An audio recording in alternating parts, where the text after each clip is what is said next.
All right, call this meeting to order. Please rise as we pledge to allegiance. I pledge allegiance to the flag of the United States of America and to the republic for which it stands, one nation, under God, indivisible, with liberty and justice for all.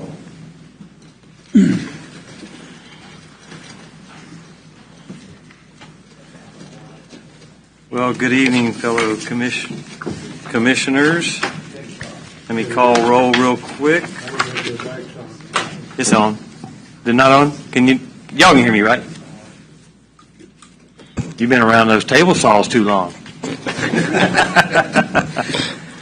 All right. Alan Stewart? Here. William Guschalk? Here. Jeff Spink? Here. Doug Tysted? Here. Robert Owens? Here. Wolf Schmidt? Here. Steve Rosenthal? Here. All right. We're missing Jaden Bailey and Steve Skeet for tonight.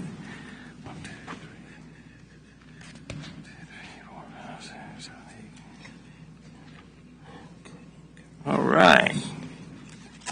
All right. Secretary's report? Did you want to do the approval minutes first? Oh, you know what? There we go. I'll flip the page here. I need a motion to approve the minutes of last month's. You have the minutes in front of you from last week. Mr. Chairman, I make a motion that we approve the minutes of the last month's meeting as written. Thanks, Doug. Do I have a second? Second. All right. I'll call the roll. Alan Stewart? Here. William Guschalk? Yes. Jeff Spink? Yes. Doug Tysted? Yes. Robert Owens? Yes. Wolf Schmidt? Yes. All right. Steve Rosenthal? Yes. All right. We have a vote of 7-0, approval of the minutes. Secretary's report. All right. Good evening, Commissioners. On tonight's agenda, we have 2 items on the consent agenda, and again, once you approve the agenda, those items would automatically be approved unless you move them to the regular agenda. And then on the regular agenda, we have 4 items, 3 of which are public hearings. So we will need to maintain those 3 minutes per person timelines tonight because obviously we got a lot of people here who probably want to talk. We will remind everybody, obviously, when we get to those cases. And then once we adjourn, we do have a work session immediately following this meeting. So please stay. Otherwise, that's all we have. All right. All right. Thank you. Do I have any declarations for tonight? Any declarations? All right. None. All right.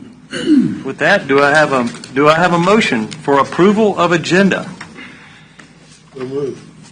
Second. All right. I have a motion and a second. Any discussion of the agenda? Consent agenda. All right. Alan Stewart? Yes. William Guschalk? Yes. Jeff Spink? Yes. Doug Tysted? Yes. Robert Owens? Yes. Wolf Schmidt? Yes. Steve Rosenthal? Yes. Known 7-0, approval of the consent agenda. We'll go into the regular agenda at this time.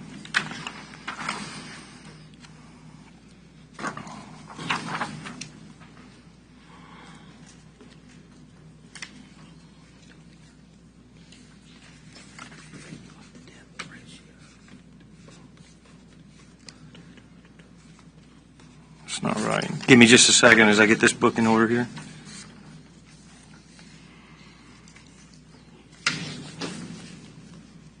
All right.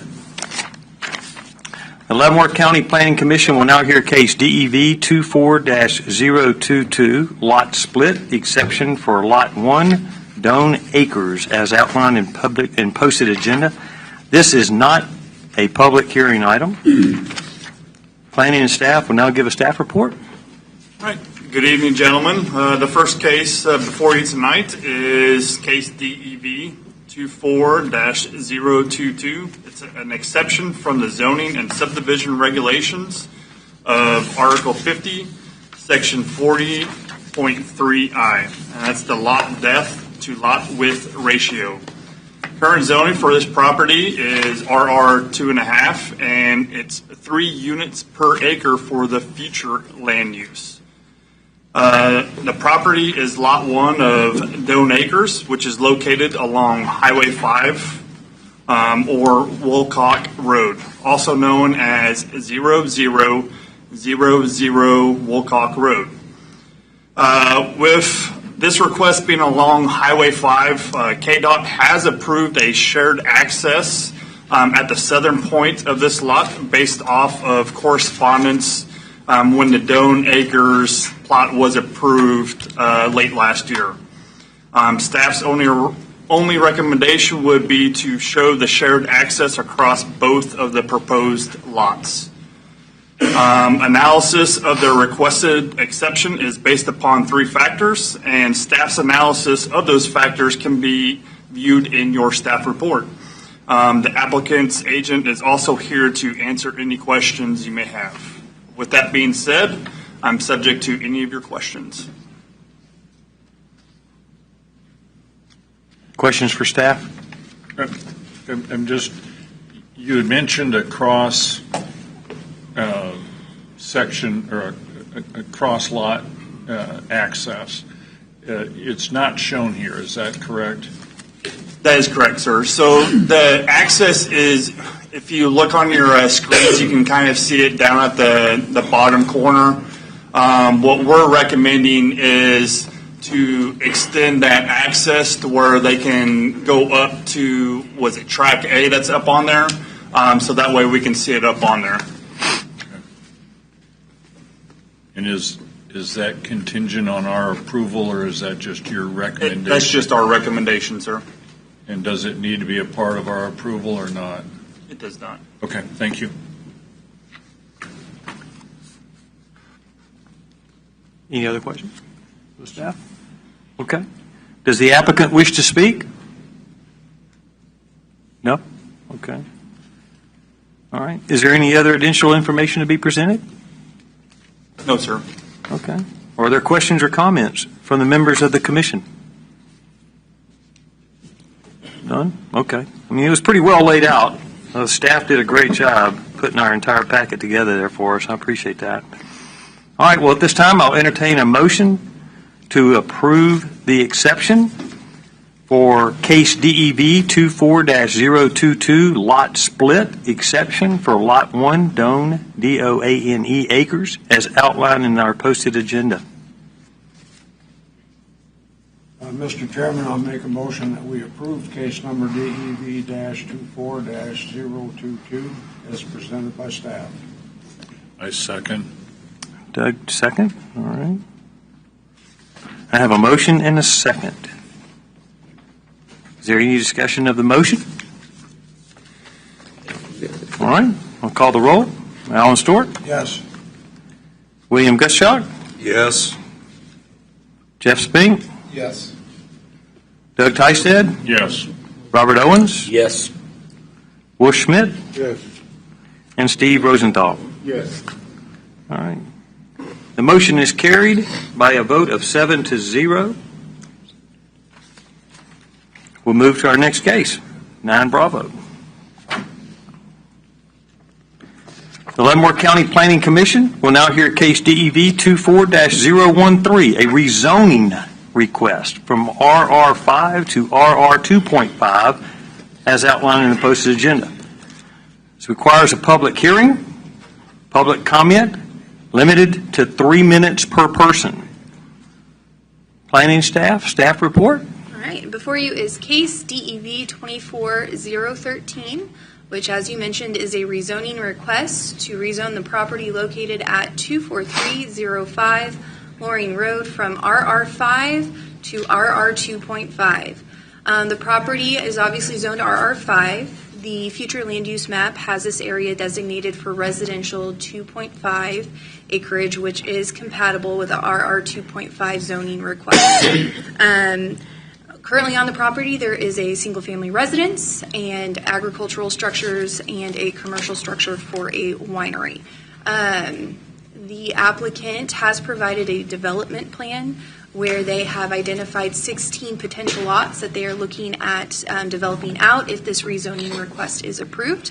I will note that at the time that this was submitted, there was comments that this might be a cross-access easement, and staff is aware that there are some inconsistencies with the regulations with this proposed development plan. So we just want to make you aware that the rezoning request is not tied to this development plan, that if they do pursue this plan after rezoning is approved, that it'll have to comply with the regulations as they currently sit. Otherwise, staff did review this based off of the 7 factors that you guys must consider when reviewing a rezoning request, and those can be found in the staff report, but staff is recommending approval primarily because it is compliant with the future land use map. So if you have any questions, please let us know. The applicant agent is here in attendance. Okay, so to recap, what we're looking at right now is just purely a draft. It is not set in stone. It's just another way that you're doing a great job, John, helping us get these. So we kind of have an idea, but this is in no way, shape, or form what we're approving tonight.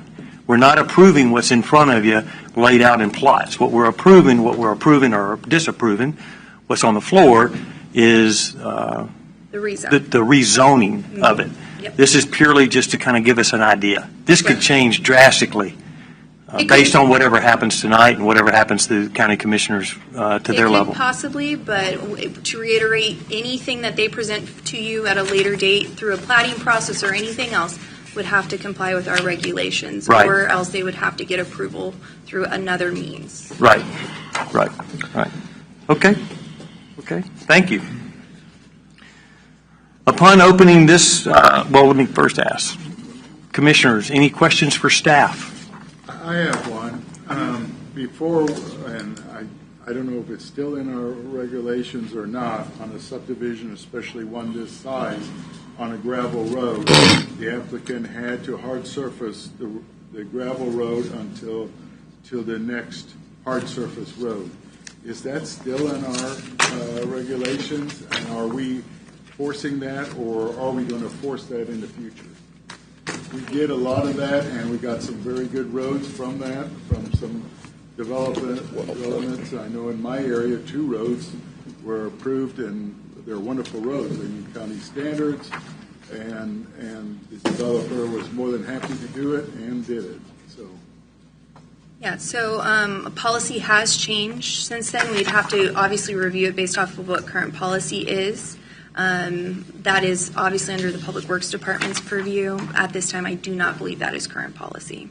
okay, I think that's something we need to look at going back to, though, because we've got some good roads out of that, and if they're going to put more traffic on gravel roads, I think they need to, or should be required to not burden the rest of the people on that road with more dust and their gain.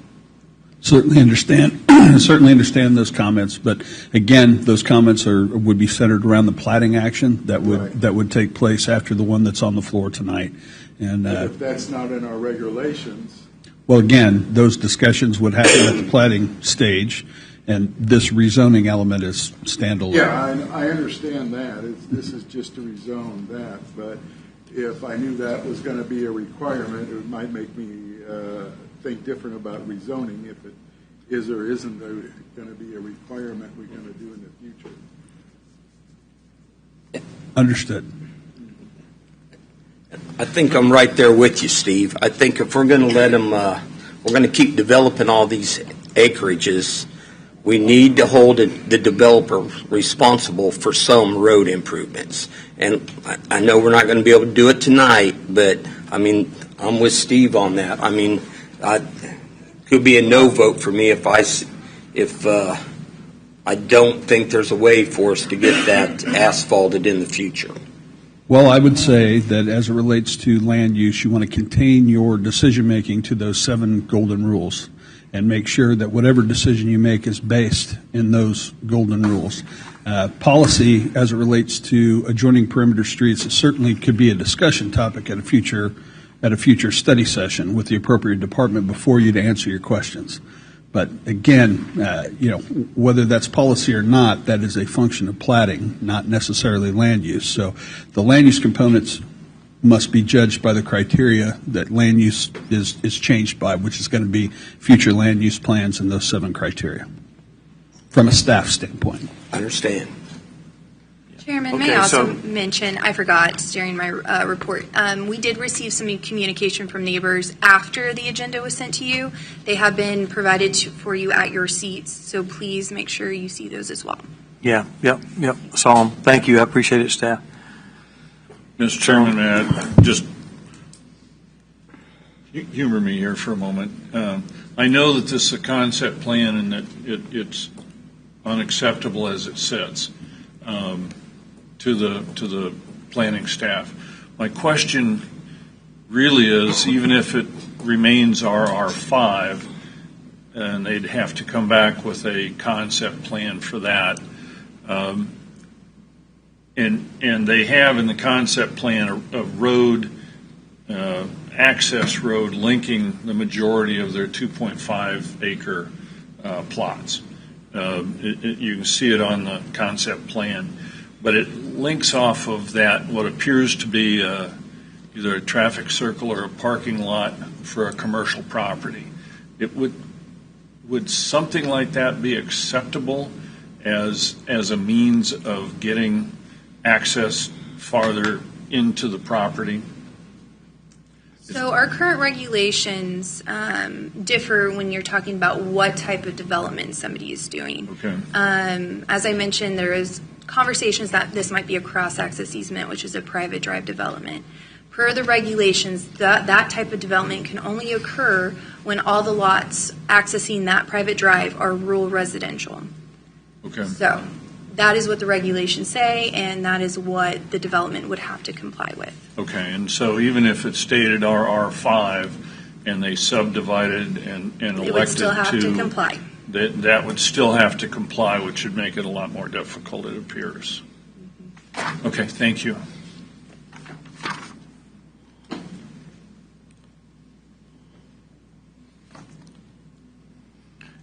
Okay.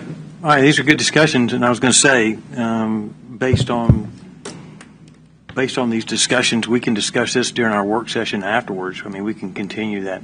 As far Knowing that Yeah. that's not part of tonight. We know what tonight is purely the rezoning piece, but any kind of continued dialogue as we go through, we can continue to have that with our staff in our work session afterwards. And I encourage us to come back to that. Okay. Upon opening this public comment portion of this hearing, those of you who wish to speak either for or against this item upon recognition, please, will you give your name and address each time you begin to speak at the podium? This is necessary since this is a public hearing and this is being recorded. The limit, I may say, is 3 minutes. The public limited to 3 minutes. There's nothing to say that you can't step away, others go, and you may come back if there's something that you didn't recognize or you didn't address. But, we're limited to 3 minutes. Please don't make me be the bad person or the staff. We've got a little bell up here to ring, but I'm not a bad person. I'm a nice guy. So at the 3 minutes, I please ask you to step away, okay? So at this time, the public comment portion of this hearing is now open. Will the applicant please come forward?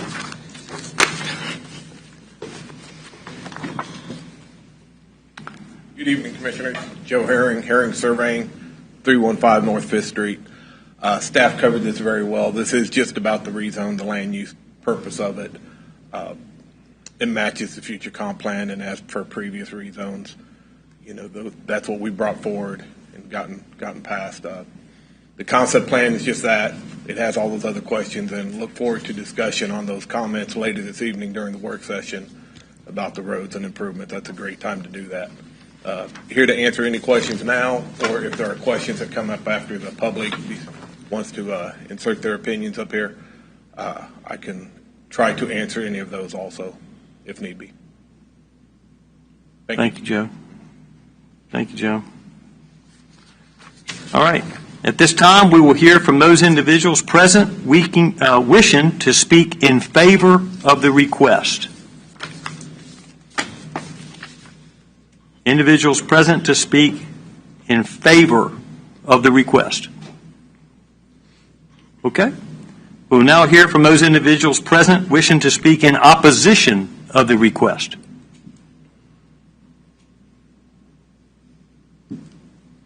Okay. Nobody? Is there any additional information to be presented? No, sir. Staff? Anything? All right. The public comment portion of this public hearing is now closed. Kansas law allows for a petition protesting the decision of the Planning Commission to be filed. The petition must be filed within 14 calendar days after the date of the public hearing. Additional information on the filing of a protest petition can be obtained from the Office of Planning and Zoning, our front staff up here. Are there questions, comments from the members of the commission? I just have one more comment or question of the applicant, if you don't mind. Yeah. Joe, can you come on up? I apologize for bringing you back up. I knew you needed the exercise this evening. Is the purpose of this rezoning request on the part of the landowner to bring it into the future use plan, or is it some other reason to go from RR5 to RR 2.5? Well, the main reason is to bring it into the future, the comp plan, as stated earlier. The land will get split in some manner, whether it's one lot off the front or whatever the regulations, allow for. As they stated, this has some complications to it, and if it doesn't meet regulations, then that will be your decision when the plat comes forward. But they do want additional houses out there, whether it's one, whether it's as many as showing up there.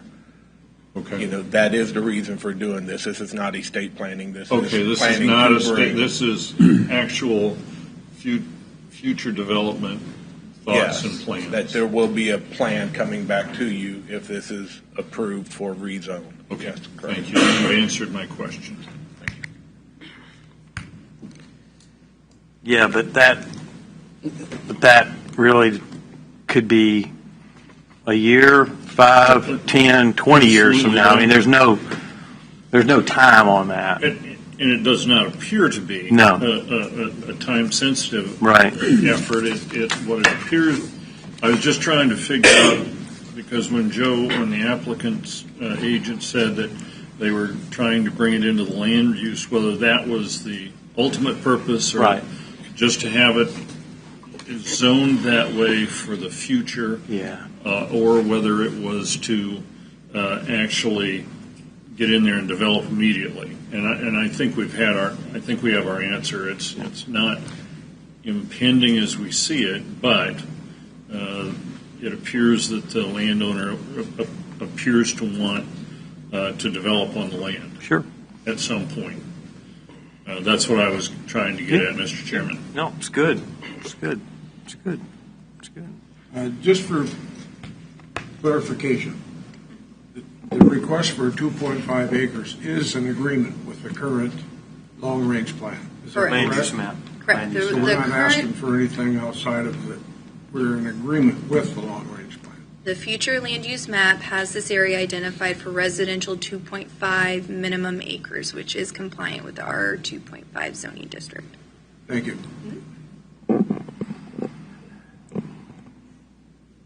Do I have any other questions or comments? Yeah, I have one.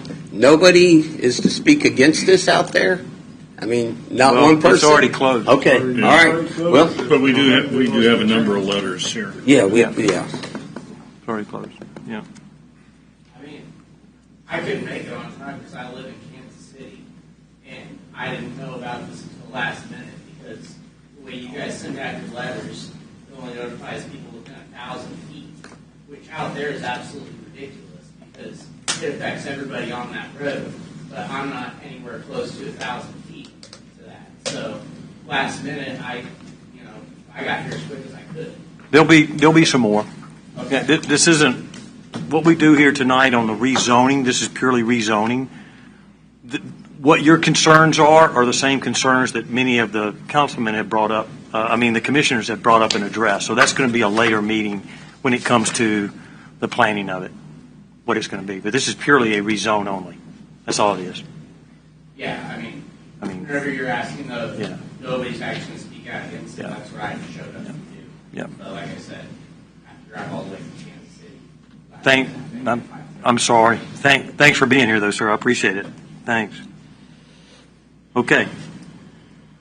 At this point, I will entertain a motion on this request. The request is to consider case DEV 24-013, a rezoning request from RR5 to RR 2.5 as outlined in the posted agenda. Mr. Chairman, I make a motion on case number DEV-24-013 to approve the rezoning request as presented by staff, and in consideration of the fact that it is in agreement with the long-range current plan. Land use map? Yes. Yes, sir. Future land use map. Second. Okay. I have a motion and a second. Give me just a second, Wolf.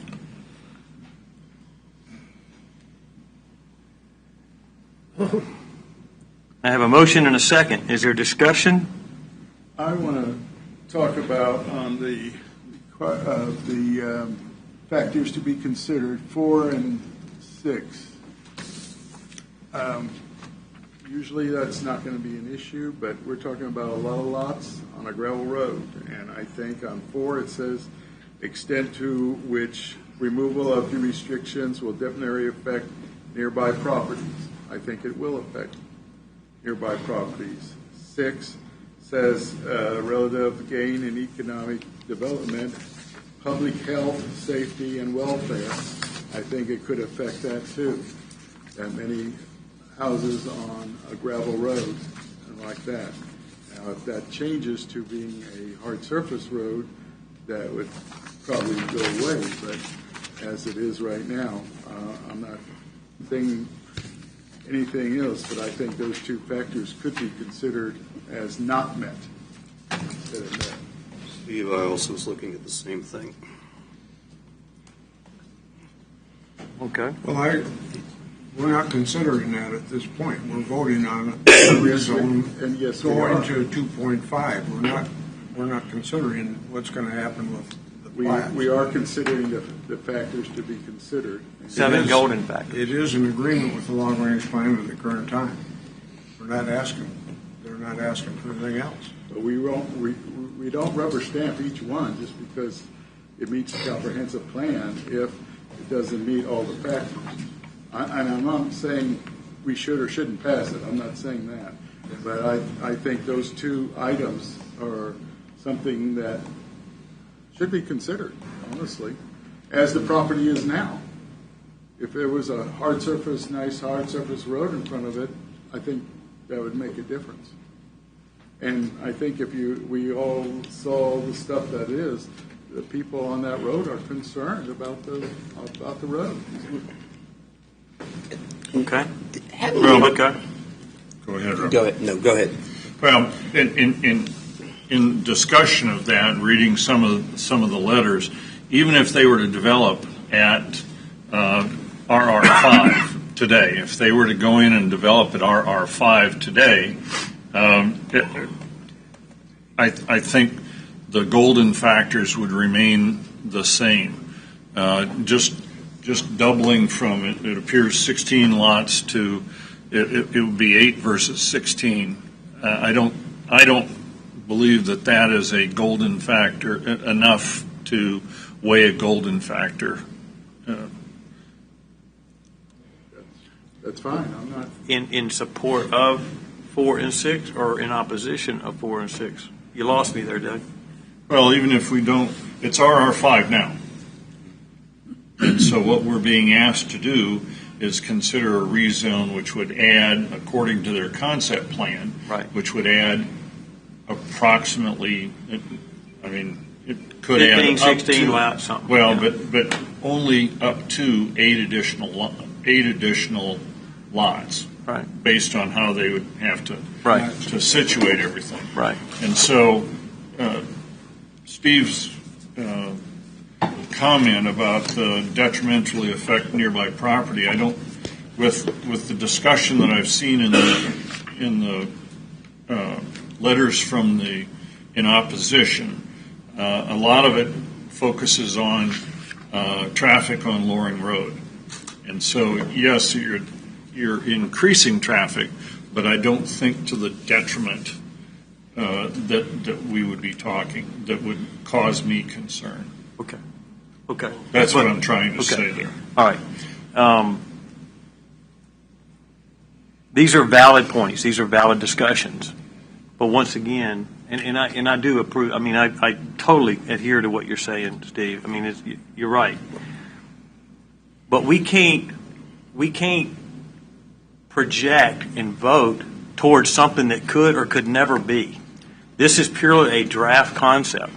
We could go back to not seeing anything anymore and purely just look at rezoning. The goodness of what we have now that John started pushing real hard is to get us the concept so we can at least look and see what would be. The owners of this property may or may not ever do this based on other factors that could come into effect. They may decide that, you know what, I don't want all this traffic going back and forth by my business and my house after all. You know, I got it zoned to RR 2.5, but I may never do it that way. Or I do want all that traffic going back and forth or whatever. But once again, this draft concept goes in front of another meeting completely, which is above and beyond us, which would then go into what Steve is identifying and Doug's identifying, which is if we're going to do these in the future, then maybe we start enforcing chip and seal at a minimum or something to help the adjacent neighbors and the dust abatement and everything else that we would factor. But tonight we're looking at rezone only. That is purely it, is rezone only. Okay. Any other questions or concerns? Well, I mean, this doesn't make you real popular with your neighbors. That's clearly obvious. I mean, I get it, but this is purely a draft. We don't know what it could be. It could wind up being 5 acres for all we know. this is Leavenworth County. When we rezone it, it's built on. And we can fool ourselves all we want, but the truth is, once we rezone this, it will be 2.5 acres, and it won't be 10 years from now. I mean, let's just say the truth right now. You're right. So, and I get that. You're right. And everybody knows I've pushed for when we do these, and John has done way better on getting us a picture of what we're going to see. And I know we want more and more, John, and it's a process, and you're getting us there. And I think we'll get there eventually. But and I think most of us up here, when these come up, we want to see more than what we've been seeing. I mean, and we want more for our communities. So, I mean, and I get this another topic for another time, but I'm just throwing that out there that. Well, you can tell it's real sensitive to all of us. Right. I got it. It's all. Okay. It's every one of us up here are sensitive to what we're dealing with right now, and we deal with this every month with more and more and more coming across our table Exactly. of rezoning, whether they're immediate or whether they're 10 or 20 years down the road. More and more people are conjourning to the future land use map of 2.5 from 5. So we're going to continue seeing more and more of these as you see in your agenda. Okay. Rezone only. Still discussion, the motion. Any other discussion? Commissioners? These are valid. These are really good, sensitive, and valid points. And let me tell you, the county commissioners definitely want to hear from us on these type of topics. So I can tell you that I received many, many phone calls recently on this particular type of conversation. Not this one, but in general, future land use map. Okay. If there's no more discussion, I have a motion and a second to approve as written the rezone. I'll call a roll call vote. Alan Stewart? Yes. William Guschalk? Yes. Jeff Spank? Yes. Doug Tysted? Yes. Robert Owens? Yes. Wolf Schmidt? Yes. Steve Rosenthal? I'm going to vote no, and the reason is the way that property is today, with the road that's there today, I don't think 4 and 6 Got it. survive. And I do appreciate your concerns, and I do appreciate your vote. Thank you, 4 and 6, golden factors. Okay. Motion carries. The motion is carried by a vote of 6-1.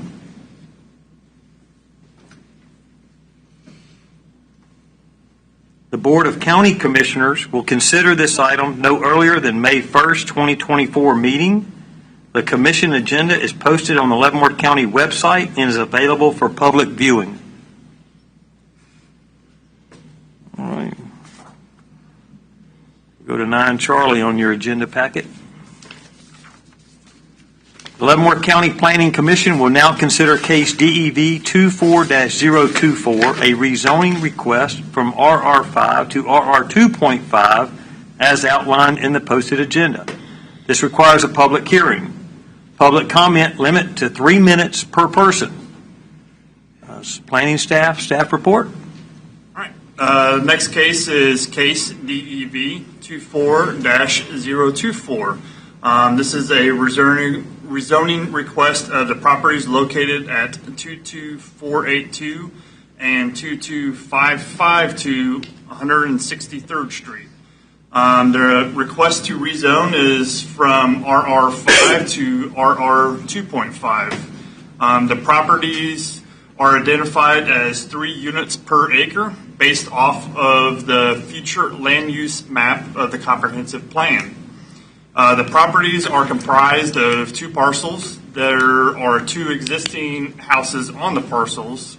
The concept plan provided is a tract split that is currently pending, where they are attempting to split off 2.5 acres for the southern house, and the remainder of the land would remain in its current configuration.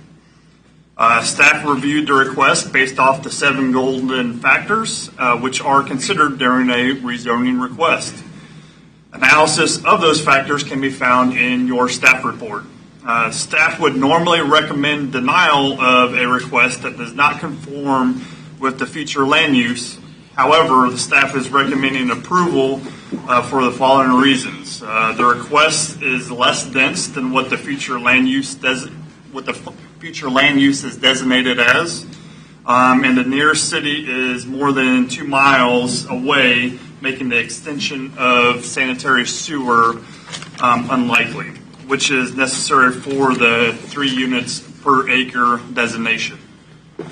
The applicant agent is here to discuss the request further and to answer any questions you may have. With that being said, I am subject to your questions.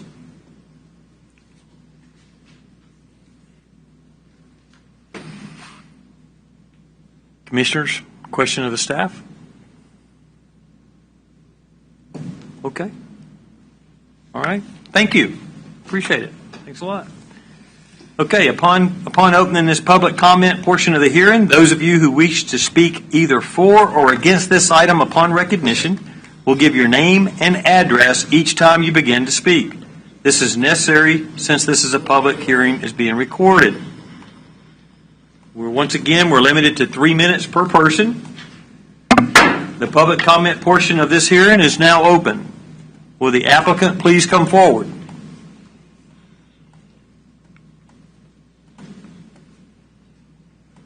Joe Herring, Herring Surveying, 315 North 5th Street. Staff covered the project very well. It is true that the only plan is to cut off 2.5 acres around the existing original house for transfer of property to the family member. That is the reason for this. The owner is in the audience, but there are no plans for future development of the ground around it.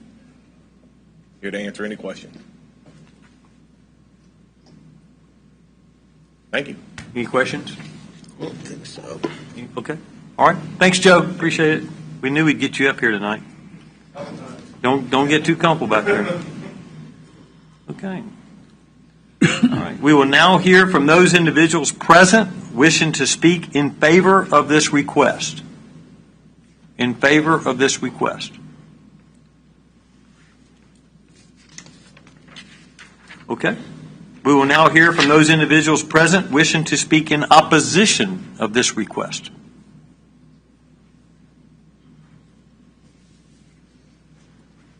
Thanks, sir. Bruce Anschutz, 162119 Catamount, just south of property. I don't think I'm really speaking against, but I really would like to put a question forward in terms of what we received in terms of the application for RR 2.5. Could I have clarification what you mean in terms of 3 houses to an acre? Did I hear that correctly? Yes, that is correct, sir. So essentially, it would be 3 houses like per acre is what the future land use is on there. So it's in fact a higher density than what is being proposed here. The future land use plan requires a sanitary sewer to reach that particular density. Since it's not available, 2.5 is the highest density they can go to. In other words, the smallest tract of land that they can really go to accomplish their goal of carving this off of that southern home. May I ask a question of the one representing? I thought I heard you say that there's not any real plan in terms of turning soil yet, or do you have a timeline? Wait. The question. Go ahead and ask us the question, sir. I mean, well, what's the timeline? He said that there was no timeline. I was just curious if you're going to start turning soil next week. Oh, okay. I think that was Okay. I think that was Yeah, different. there is no timeline to develop the rest of the property. The existing house is already there, the brick house. They have a house on their track. The rest is going to remain farm road. So, Joe, are we just breaking this track off for like their son or daughter to build on? I mean, is that already basically? It's already there. They're just putting Okay. the 2.5 acres Okay. to make I it. appreciate you guys' And time. the I remainder just- is still zoned at RR5, correct? No, we're going to No. rezone the whole thing for No. 2.5. Are we going to rezone? So we're going to rezone the whole Yes, we're rezoning the whole, both the. in order to do that one cutout that they want to remain. Okay, That's correct. So we're taking it down in density, or it's going up in density from what it is today. Yes, potentially. If you develop the entire site, that would be correct, yes. Right. I mean, but the future land use is Allows for a higher density than is being requested. even higher If- density than we have Yeah. that we're Correct. rezoning today. Like where it's located. Where it's located, it does not allow for public sewer installation. Right, I know. So Right. 2.5 is the reasonable accommodation to that future land use plan. Okay. All right. Now I understand. So basis, the way that's broken out, will that be a private drive that would come off 163rd Street? I believe that exists. The existing drive would remain. There's going to be no changes to the physical features of that land at this time, Okay. and they're not proposing any at this time. Right. Should anything happen in a larger development, just to logically answer your next question, it would have to go through a planning process, which would indicate, where those access I learned points that go. through the Loring one before. There you go. Yeah. I know I went past my 3 minutes. No, Appreciate all no, the time. no, And I those just are want to valid. thank the That's- council. I'm a runner, and you guys paving our roads, thank you. Wrong guys. Thank you. Don't mind it at all. Okay? All right, what I have on the floor right now is those wishing to present and speak in opposition of the request. Okay. Is there any additional information to be presented, staff? No, sir. Okay, all right. The public comment portion of this, the public comment portion of this public hearing is now closed. Kansas law allows for a petition protesting the decision of the Planning Commission to be filed. That petition must be filed within 14 calendar days after the date of the public hearing.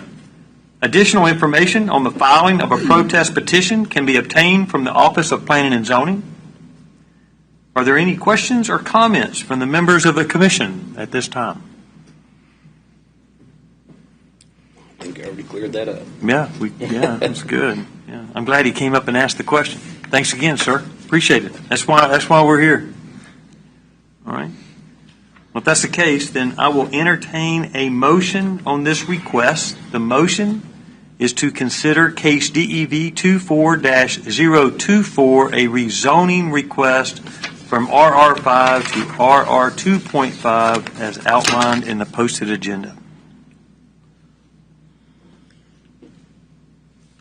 Mr. Chairman, I'll make a motion that we approve case number DEV-24-024 as presented by staff. I have a motion. Do I have a second? I'll second that. Okay, Robert.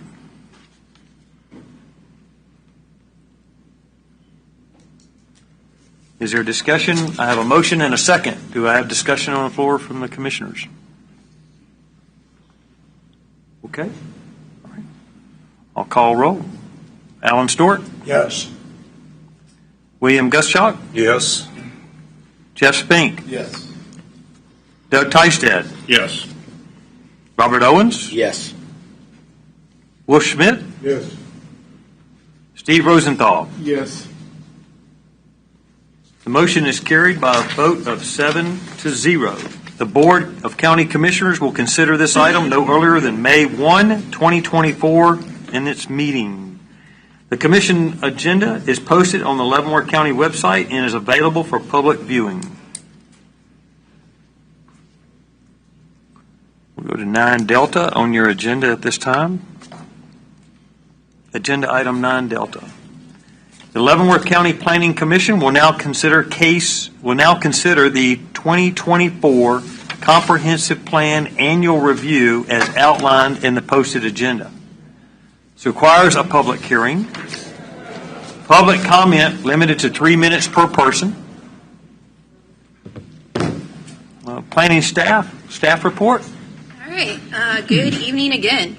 As mentioned, and as you guys probably suspected after last meeting, we will be conducting the annual review of the comprehensive plan for 2024 today.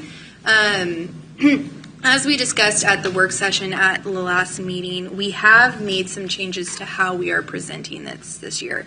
We are instead going to focus on the status report of all the action items that were included in the comprehensive plan. I did not include that in the presentation for time's sake, but it was included in your packet, so if you have questions about those, please just let me know. In addition, we also are going to we are recommending a few changes to the strategies to better fit with current practices and policies, and also to remove some strategies that are no longer applicable, i.e. we don't do them or we never did them. And then instead of talking about other items, we're just going to focus on action matrices for 2024 and 2025. I see I still have 2026 up there. Let's just go ahead and ignore that. So we're just going to focus on 2024 and 2025. So if we go to the next slide, as I mentioned, if you guys have a question about the status report, let me know, but it was included in your packet. I didn't want to get into the nitty-gritty on that today. The proposed changes, as we discussed, was on Strategy 4, review the plan periodically and strategically, prepare an annual progress report. It has the inclusion of a capital improvement program in this item. We don't review it. The county really doesn't actively enforce a capital improvement program. So we wanted to remove that because we don't do it. Additionally, Strategy 6, widely communicate and market the plan to celebrate the plan's successes. Regularly maintain and update the plan website. Again, this was a website that was created during the comprehensive plan process. However, since then, that website has been essentially deleted. We no longer have access to it. So keeping this would no longer be viable. Additionally, the next one is utilize the developed project planning style guide to ensure a consistent look and feel in plan-related messaging.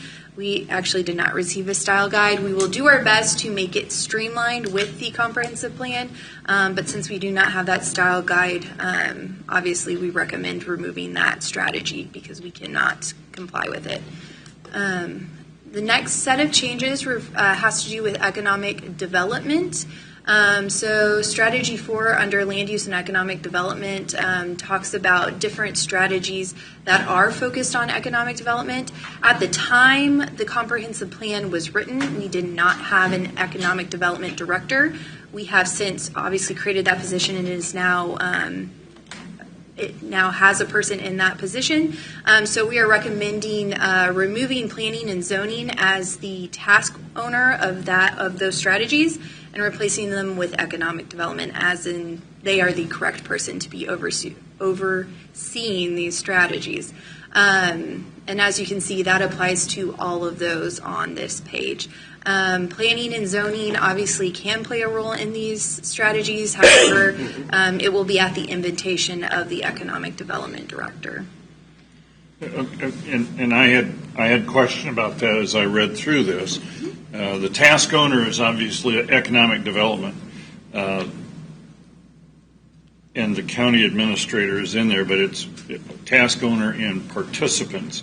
And my question was and is, why would not the planning and zoning be a major participant in developing an economic plan, creating an economic development roundtable, those sorts of things? What would be the purpose of, I know that we've left the option open for the economic development director to call us and say, hey, I'd like you to play with us. But why would we take ourselves out of that? Just to reiterate, it's just the planning and zoning department that is taking out. Again, there have been various actions, and John can probably elaborate on this better than I can. However, we foresaw ourselves as just removing ourselves in case an item needed to be, processed for at a quicker time frame than to bog it down with extra departments. But obviously. So economic development is going to base their strategies off of current and future land use. Planning and zoning won't be involved in, say, economic incentives, draft plans, those elements. Those are solely the responsibility of the ED department. So a lot of these functions within the action matrices are really relative to economic development strategies, in which planning and zoning have very little input other than what does the future land use plan say. There are a lot of elements that go into ED that are outside of the purview of planning and zoning, traditional planning and zoning environments. I think a lot of this action matrices was placed like this because there really was no position at the time when the plan was formed. Once they split those positions off and created a primary function ED director, that really shifted a lot of that responsibility and finite elements to that particular department, again, of which P&Z has no input. If we do, it's at the discretion of the director or the administrator. And that is traditionally how it works even in cities. You have breakouts of economic development departments, planning and zoning and community development departments, and they don't necessarily work in concert in plans like this. They are site-specific and project-specific elements. Okay. And the same with the Economic Development Roundtable? The Economic Development Roundtable will clearly be under the purview of the Economic Development Director, as would be the Economic Development Master Plan, which, as I understand, he has been working on for some time and is closing in on a final element there, which he will present. And we can certainly get that information to you when he is going to present it, but we don't want you to believe that we are part and parcel to the plan. We are not. And again, we want to make sure that the division that's been created from a staff level is reflected in our planning documents. So the appropriate responsible parties are assessed in that action matrices. Okay. I can accept that. And those were all of the proposed changes we had. So were there any questions over those before we proceed? Just one. So are they going to have their own committee within the Economic Development Department? Will they have their own 5 people that are held accountable to the public, or is that just they're still county employees and they are accountable to the public, but again, the functions of their department will be solely their own. So any relative economic development action will be run through that particular department. not through P&Z first. It will go directly to economic development. And should they need our input, we will absolutely supply our input based on our plans and regulations. Yeah, so they made up the council from. Again, the makeup of their particular boards and the methodology to get that done, I can't speak to. I'm not part of that particular process. Yeah. But again, that would be a function of the economic development director and department. Yeah. And we basically did this just to speed up these processes, right? I mean, so we're not 30 steps. We're only going to take 10 to get something done. Well, again, you're asking for an opinion that I can't give. Okay. I wasn't part and parcel to the decision. Yeah. That wouldn't be something you can answer. You're You're speaking for the economic developer now. Right. But once again, that's a great question for the economic developer and the team. Well, yeah, it should be, yeah. Yeah. I mean, I know you're trying to speed up Task our and purpose, processes task and purpose. with, more when we do a rezone, we want to see more information. And I think we need to do even more, just like on this situation tonight, that if we're going to rezone it, I want to know what the roads, I want to know where the entrance is, I want to know the paved roads, and do we have any power to make them pave the roads? Well, again, Well, that's two separate meetings, though. when we're dealing with those policy decisions, that is going to be a function of plating. So the department that's responsible for that particular facet of any development will weigh in on the development and provide the latest and greatest policy and its application to that particular development. So, again, it's part and parcel to the process, but we're not at that point today. We will be at that point at plating. Plating is the time that you address all of those criteria: land size, access points, perimeter streets, if that is a component. Now, as Amy said, that has had a considerable amount of change over the last year and a half. We don't want to speak to that today because that's actually in the Public Works Department, and they would review and weigh in, and you would see their review as part of the plating process. And if it either meets the criteria or it doesn't. If it doesn't, then they'll have to meet that criteria before it will move on. So again, I just want to be clear about the process. That a lot of the elements that you talked about tonight are a function of plating. That's when you will see the majority of those. The technical studies, the access points, the sizing of lots, all of those components are all weighed during the plating process. Does that answer your question? Yes. Okay. Any other questions about the proposed changes? Let me just say, you've done an excellent job capturing all of this and putting this in front of us tonight. I mean, that was a lot of work put into your spreadsheets and all the correct verbiage, changing verbiage. Really what you did, you refined it and you made it better. So, John, Amy, rest of you, thank you so much. Just really, really good. Okay. Mr. Chairman, might I add to it, congratulations on the successes you've had in this you've identified. Oh, yeah. You have worked hard. We're still going to work hard, I guarantee it. All right, so if you guys don't have any other questions or concerns about that, we'll move on to the 2024 action matrix. So these are the identified strategies that the various departments that have strategies in this plan have pinpointed to focus on for the 2024 calendar year.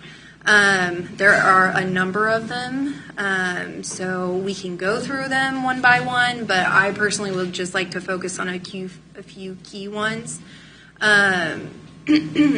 Obviously, a lot of these regulations are going to be an ongoing basis, meaning during the annual review process, we'll reconsider it.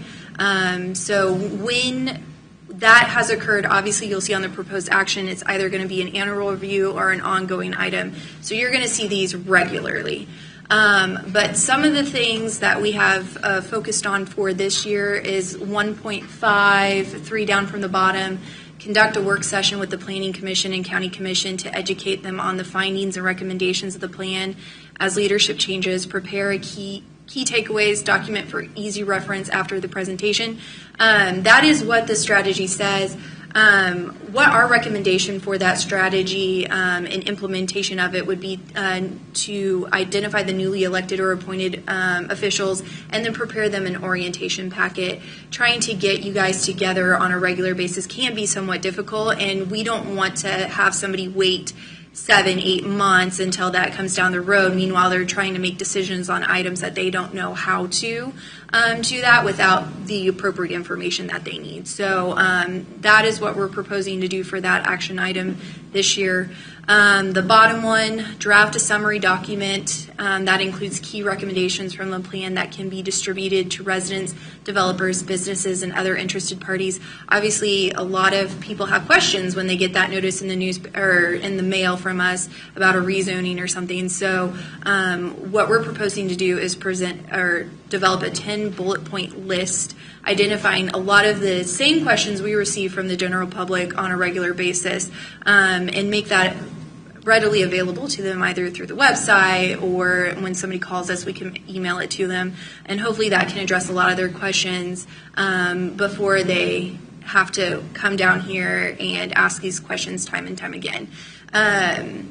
Otherwise, on this one, I will say you guys are going to be having a work session over one that's on here, which is review our regulations on a regular basis. And as you can see, that's an ongoing thing. We'll continue to provide you an updated list of regulation amendments that we recommend changed.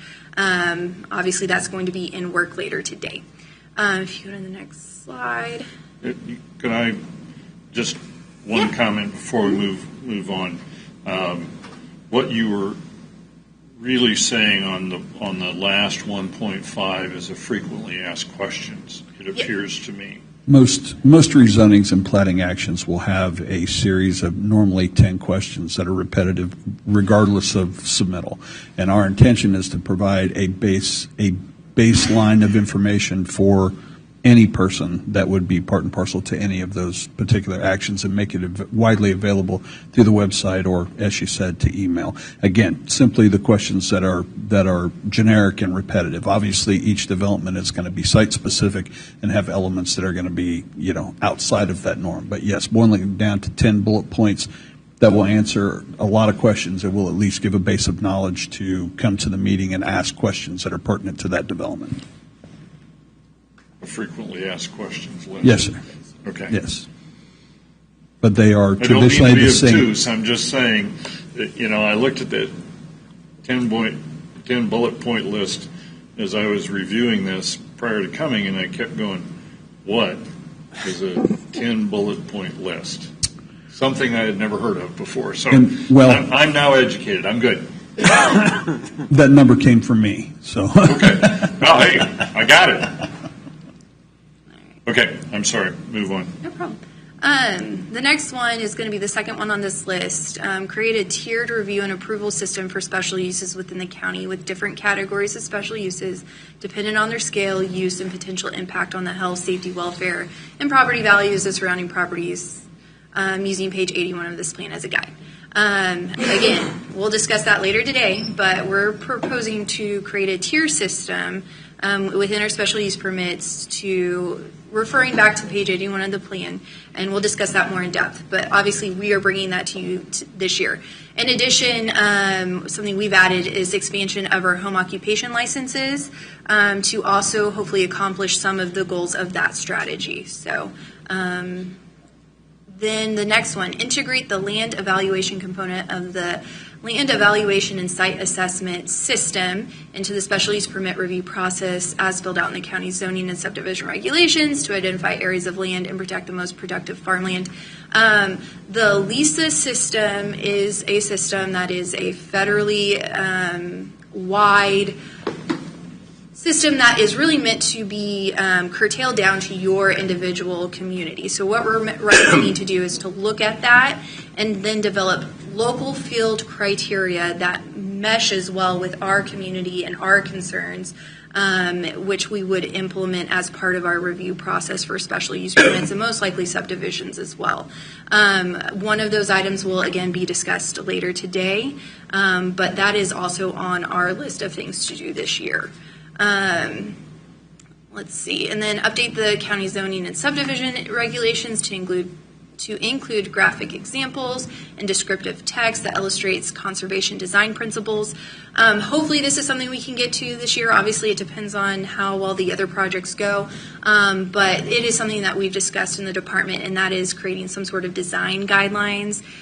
These are guidelines that a lot of communities have developed to help developers or people who have never really developed before, who are trying to get into it, with some concepts that they can choose to include in their proposals to better meet with the goals of this community. So it could be involve that LISA system that we create.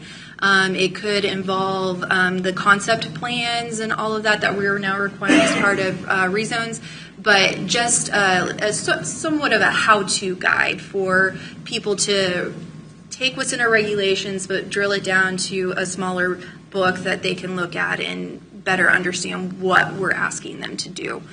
And then the last one on this page, consider the use of incentives to encourage applicants to incorporate conservation design principles into their development proposals.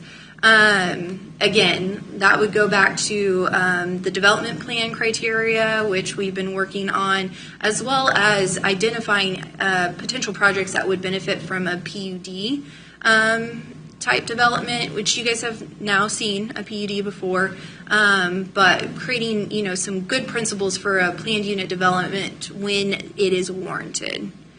So. One comment. John, we're going to start seeing a lot more of them PUD deals, right? Okay. I would anticipate that to be yes. All right. And then there's a lot on this page that has to do with economic development. Obviously, I'm not the economic development director, but he did indicate that these were the key areas that he's going to be focusing on. Obviously, like John said, he's been working on an economic development plan. As part of that, I understand it includes the round table and such. So that is what he's focusing on this year. We did not get an ETA on when that would be completed, but hopefully sometime before the end of this calendar year. The next one, under 3.4, proactively communicate with municipalities about the updated county roads standards. That is something that our Public Works Department is working on, and once that has been completed, we will anticipate notifying all the cities within our county as to what those standards are. Again, don't know when those standards are going to be adopted, but they are actively working on that. And then the last one, host regular coordination meetings between the county, municipalities, and utility providers to ensure utility infrastructure is properly maintained and residents receive quality service. As we discussed during the work session, it is a recommendation that the creation of a utility commission be started by John, and he is in the process of working on that with the county administrator and such, and he might have more. Yeah, what we're asking for is basically the inclusion of a utilities commission as part of the update, and then allowing the creation of the actual commission, its format, its terms, what they intend to do at the BOCC level. It really should be a function of the governing body. So we're asking the Planning Commission to say yes or no. Yeah, we believe that a Utilities Commission is warranted here to address these items. And again, it's included in the existing action matrices that you currently have. So we're trying to execute as many of these matrices that we possibly can at a single time. And frankly, a Utilities Commission is warranted, to address things like, utilities, internet connection, all of those things that have sat in limbo for decades and decades. It's time for an evaluation of that. I think it needs to be a public-private partnership that everybody brings something to the table and get real-world answers and strategies to address some of those items as best we can. It's not intended to be a fix-all, but it is intended to start the discussion and moving towards resolution in the future. Do you guys have any questions about these action items? No, ma'am. No, Good it's on good. this. It's good. And then moving on to 2025, and then again, this is just a heads up for you guys to anticipate what we'll be working on next year. So we're looking at conducting a thorough review of the existing plans, such as the US 2440 corridor study, and compile a comprehensive list of changes with exact policy text necessary to align the plans with the intent of the plans. This is a good time when you adopted a comprehensive plan to go back to other plans, usually smaller plans like a corridor study or something, to make sure that those plans are still in compliance with the direction of the comprehensive plan. That is a very time extensive project. So obviously we've identified it for 2025. I wouldn't be surprised if it extends into 2026 as well. But It is, in all honesty, an ongoing process. As things move and budgets change, it is a constantly ongoing process to try to adjust those studies and plans to make sure that they all correlate and have a singular vision. So, yeah, I think it will at least stretch into 2026. How often are we saying? I mean, we're talking Normally, you evaluate that on an annual basis based annual. on. Okay. Yeah. Do we want to put that in there? Or? Well, we do that on, again, it's ongoing, so it's a constant basis. And Oh, okay. traditionally, Okay. since the statutory requirement is annual review, what you're looking at in that annual review is where are you at in your implementation strategy. The intent is not to rewrite the entire plan. On an annual review, you're taking a look at the general plan, but where are you at in implementation? What is pertinent, what's not pertinent? And this is an ongoing element that will continue to be in flux. More projects, less projects. More studies, less studies. It's a constant moving target. So, all right, the next one, I'm going to skip one. So the third one, conduct an internal update of the plan every 3 to 5 years. Dovetail this review with the preparations of the county budget. John might jump in on this one too. But generally speaking, once you have a comprehensive plan, you want to look at it more in depth, usually closer to 5 years. normally, in my experience, 5 years is a reasonable assessment to find out where you're at and look closely at all the elements of your plan. Do they need a rewrite?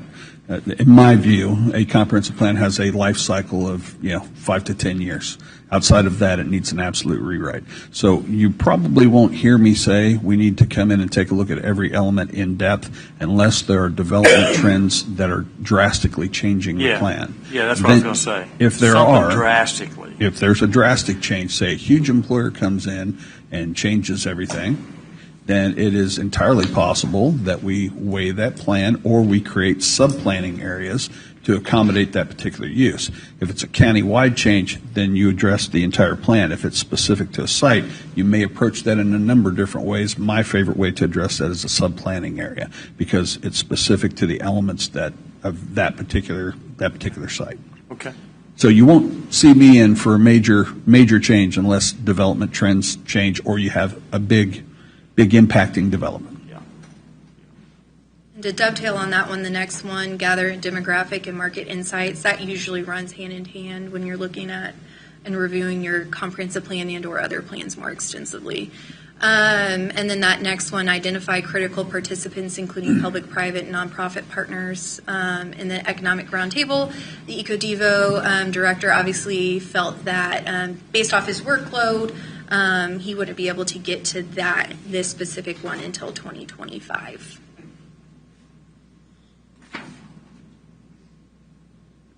Next one. All right. And again, here's a few other of his economic development strategies that he's identified for 2025.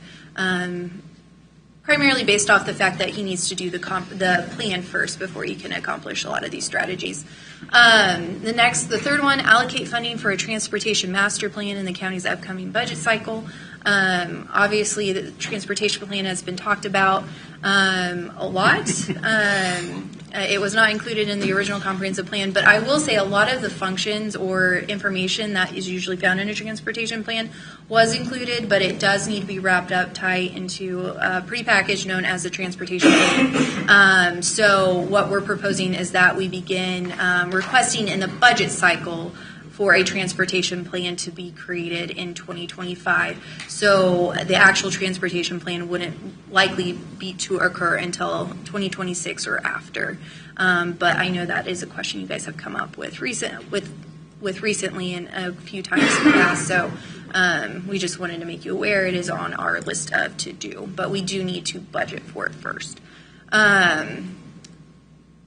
Let's see. Regularly coordinate with Leavenworth County Port Authority to address barge and rail operations and determine their role in the regional transportation network. We do anticipate that that is going to be a part of the transportation plan. But yes, that is on our work list to begin that communication with those two entities in 2025. The next couple actually have to deal with the utility master plan. We did put these in 2025, obviously, because we felt the need or the creation of the utility commission first is more important, and then we can get to these specific strategies based off the recommendations of that utility commission. So did you guys have any questions about these? There's a lot of allocating of funding in here. I mean, as a taxpayer, I'm sitting here going, we're allocating a lot of funding. And I'm sure that'll be addressed in the upcoming budget. But absolutely, yeah. But obviously nothing will be requested for this coming budget. It would be future budgets. And again, just to reiterate, that utility commission items, that would be dependent upon the recommendations of the utility Can you go commission. back one spot, please? I was trying to write. So if they determine that one of these strategies might not be needed because the information we already have it, that strategy we would then come back to you and say, we can go ahead and remove this, we have that information. And how John, you got a timeline on this utility commission? I mean, Well, it would be my intent to have this commission formed this year, and to be actively looking at strategies by this time next year. Ready to give some sort of presentation or spurring ideas in a roundtable format with both this group and the governing body. To determine future action elements that come from that particular committee. So the 3.1, the allocate funding for a transportation master plan in the county's upcoming budget cycle. This is one of the first places that we're talking the transportation plan, master plan. Well, you actually have the components of a transportation plan within your comp plan right now. You have a transportation and mobility plan. In my view, one that's probably more useful but is outside the purview of this particular committee is going to be the corridor plan. That is a lot of times what public works departments will use to address federal funding. So those corridor plans, and I would have to speak to the director, but I know they've had a series of plans that they've accomplished over the last year. I don't know that it's prudent to make that part of the comprehensive plan because it really doesn't affect the planning elements. It doesn't serve a true function within the plan. So the transportation plan, really, you have the elements already vetted through the public process when you put this plan in place. What you don't have is the combination in a pictorial element. You don't have a map that says master transportation plan. I don't know that necessarily gives you any more additional information in your plan than you currently have, and I don't know. I would argue that the discussion we had at the beginning of our meeting about Loring Road, what's if there's a, it is, and Stephanie can. What I would say, I'm sorry, I didn't mean to interrupt you. Go ahead. No, and I interrupted you, and I apologize, but one of the things that we talked about last year was the picture. Uh-huh. We've got a land use plan. Where's the transportation plan overlaid on that? And I understand economic development is specific and as they pop up, but where are the economic developers, the LCDC, the ED director, the Port Authority? Where are they looking to focus their efforts? All of those in a picture can help a lot with the people that we're talking tonight. So if Loring Road is never on a corridor or a feeder or anything, that means it's never going to be paved. Maybe. Right. But you see where I'm going here, though, is I do understand. I understand the premise by which you're making your argument. And what I would say is this: very few times is the master transportation plan the primary generator of future public improvements, say a Loring Road. I think more information is garnered by the classification of the road. For example, is it a minor arterial? Is it a local street?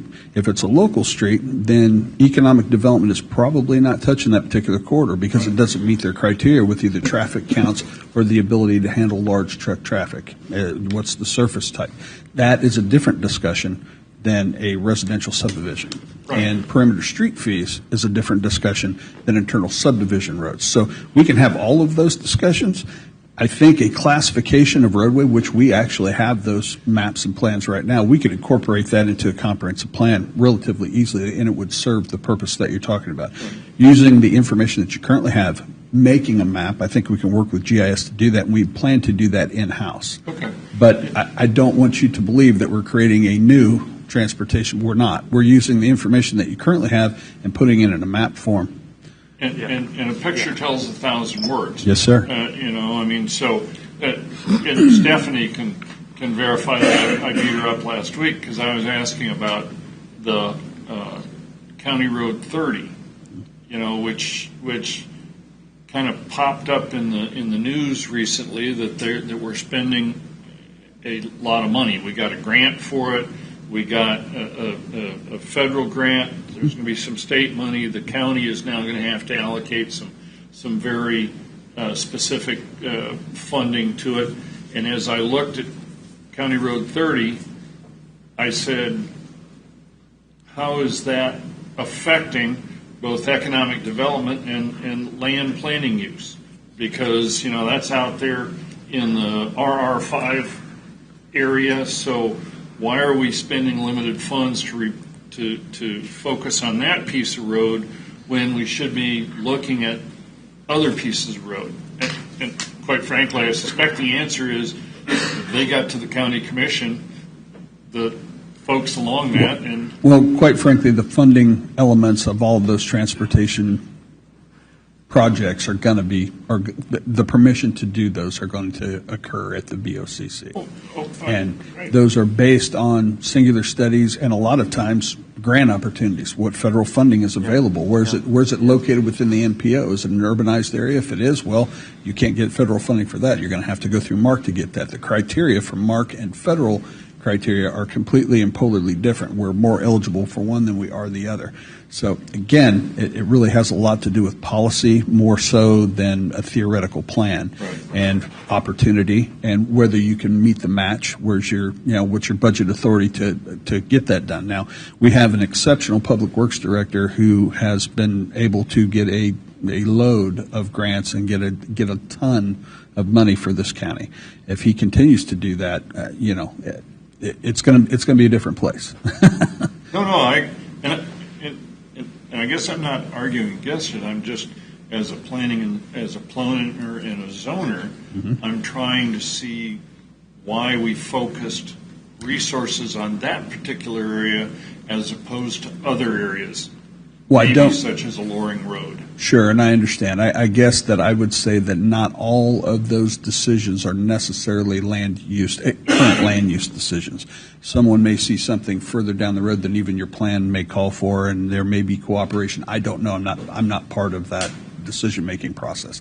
And this board will likely never be part of that particular process, and I guess that's what I'm getting to. At the end of the day, I certainly understand your point, and I think that we can do some things in-house that would accommodate your request for that plan. Because that's what we were talking about last year when this review came up, was some of that transportation planning And again, they're site-specific and corridor plans, and there are peripheral elements that weigh into all of those things. And a true comprehensive transportation plan is not necessarily intended to be a specific roadmap. I can tell you, for example, there was a particular road when I was in Lansing that was on there for 30 years. It's still not built. The land use has changed completely, but the road still exists on a lot of comprehensive plans. This is again what I'm saying. So I think, road classification and land use go hand in hand as it relates to development. Economic development tends to go to places that have a corridor to transportation, an I-70, a 2440, not necessarily a K7. There are elements in K7 that would be acceptable to large-scale development, but other things, Highway 5, local roads, even arterial roads, won't necessarily be in a large-scale developer's wheelhouse because the vehicles per day are just not there.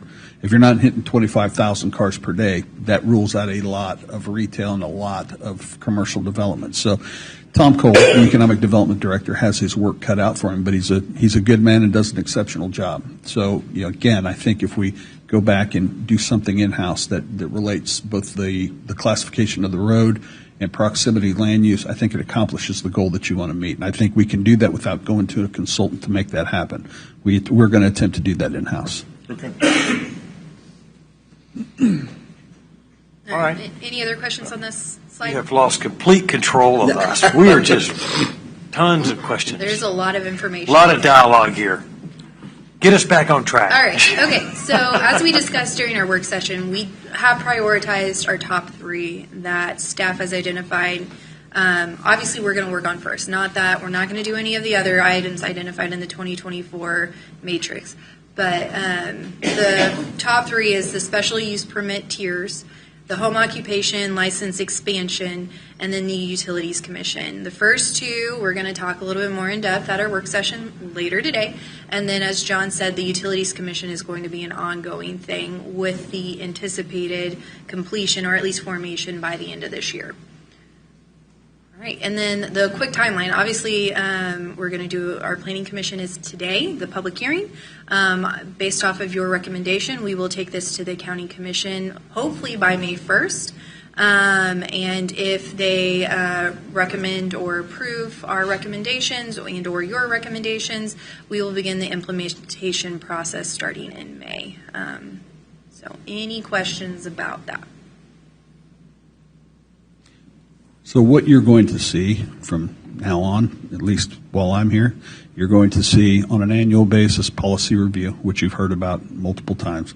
We're going to try to couple that with our annual review of the comprehensive plan because those 2 should coincide. Whatever changes you're proposing in the plan need to be reflected in policy.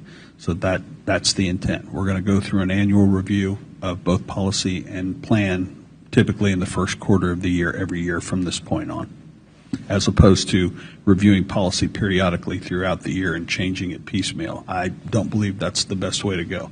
I think it needs to be done at a singular time and all of those elements weighed along with the plan when you make those changes. Okay. I would also That's like good. to note we did receive 2 letters after the agenda packet was sent out to you guys. It was at your seats before you got here, Uh-huh. so that was from the public. Yep.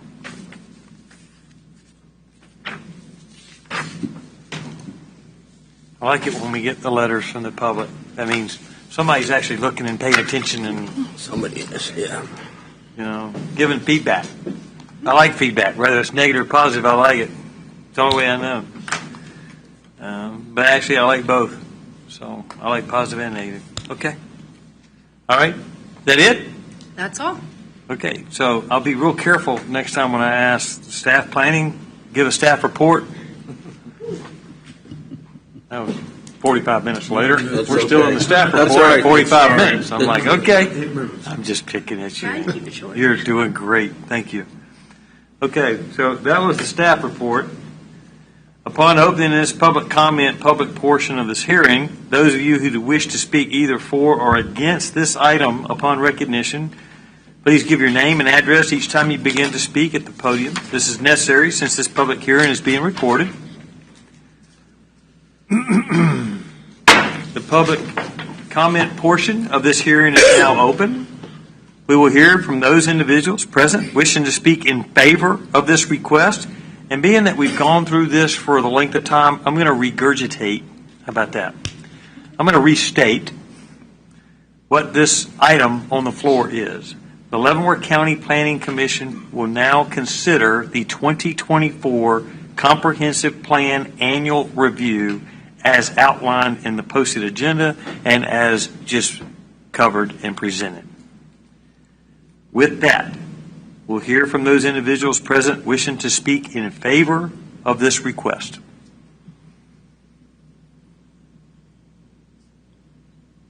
Okay. We will now hear from those individuals present wishing to speak in opposition of this request. Come on up, sir. Thank you.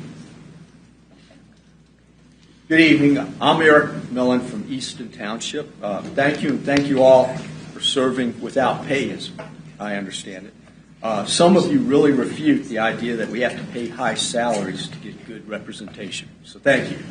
I have three things I request you recommend as revisions to the comp plan. First, comp plan needs to be revised to give this commission and the Board of County Commissioners a per rooftop roll-up cost to taxpayers of new subdivisions in the rural areas of the county. You, as the Planning Commission, need to know how much increased government costs, roads, public schools, law enforcement, courts and the justice system, other county services, infrastructure, and increased utility costs, each rooftop will cost the citizens and taxpayers you represent before approving rezones. This consideration definitely falls within Golden versus Overland Park factors 4 and 6. You need this per rooftop cost, and it is not, I again say not, mission impossible to come up with it. Please recommend the comp plan be revised to include a per rooftop cost for new rural subdivisions. Second, the comp plan needs to be revised so it stops ignoring the expressed will of county residents. In the community engagement section of the current comp plan, page 47, it says 63.1% of respondents said development should be within existing municipal boundaries. Only 11% favored development in rural areas. In spite of this, the adopted comp plan basically told the respondents, talk to the hand. Only development interests get a say.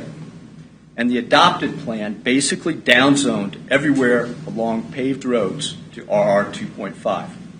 Please recommend the comp plan be revised to honor residents' opinions. Lastly, can we all agree that current residents and taxpayers should not pay for future subdivision development in rural areas when a majority oppose it? Please recommend the comp plan be revised so that taxation to facilitate future subdivisions in rural areas comes only after a majority of county voters approve it in a ballot measure. Thank you.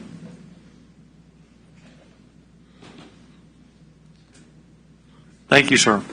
Good evening. I do appreciate your time as well. My name is Steve Vernon. I live at 18500 206th Street. Bottom line up front. Executive offices of Leavenworth County, Kansas need to execute strategies to generate tax dollars while supporting existing residential, rural, commercial enterprises. Looking at strategy 4, land use and economic development measures, develop and adopt an economic plan. The elephant in the room here is Fort Leavenworth, which is exempt from all property taxation. The Planning and Zoning Commission tends to look at Fort Leavenworth merely as a way as exempt property as opposed to potential customers for rural Leavenworth businesses. But the median salary on Fort Leavenworth for the two major commands there is well over $100,000.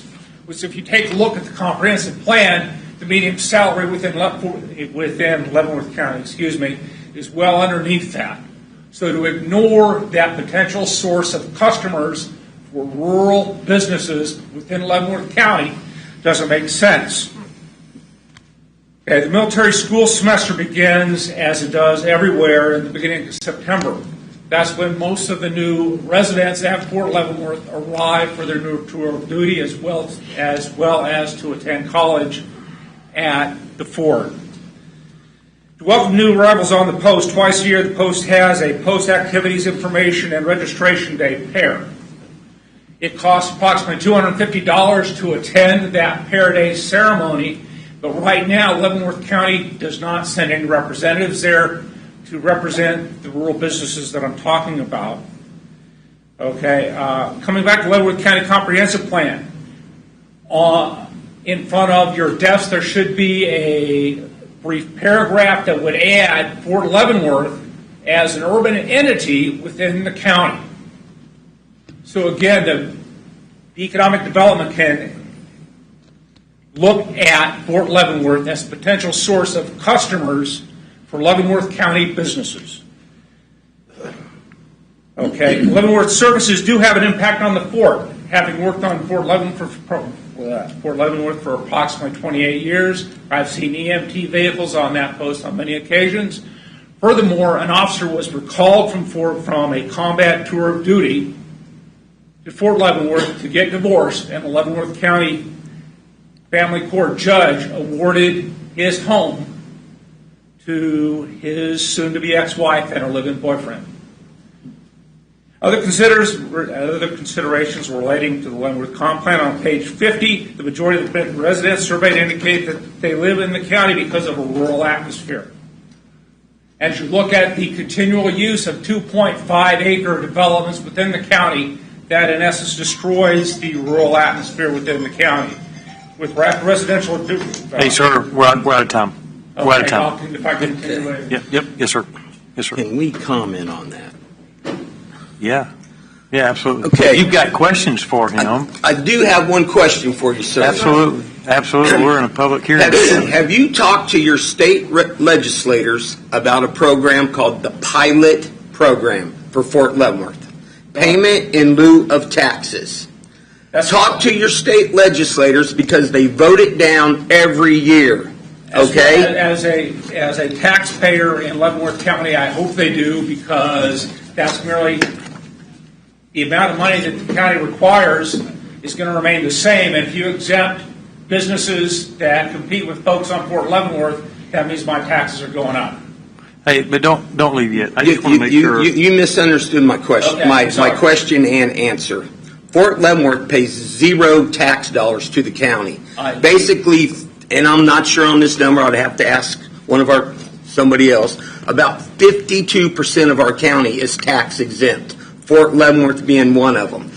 We have county commissioners that have asked for a pilot check from the government, and it is shut down at the state level, and we cannot receive a check directly. That has to go through our state legislators, to our congressmen, back to our county. So you're hollering at the wrong people here about Fort Leavenworth. We need to talk to your state legislators. I also didn't get to finish my comments, which I will later. Go. It deals with customers. Yes, I'm sorry. Yeah, that's all right.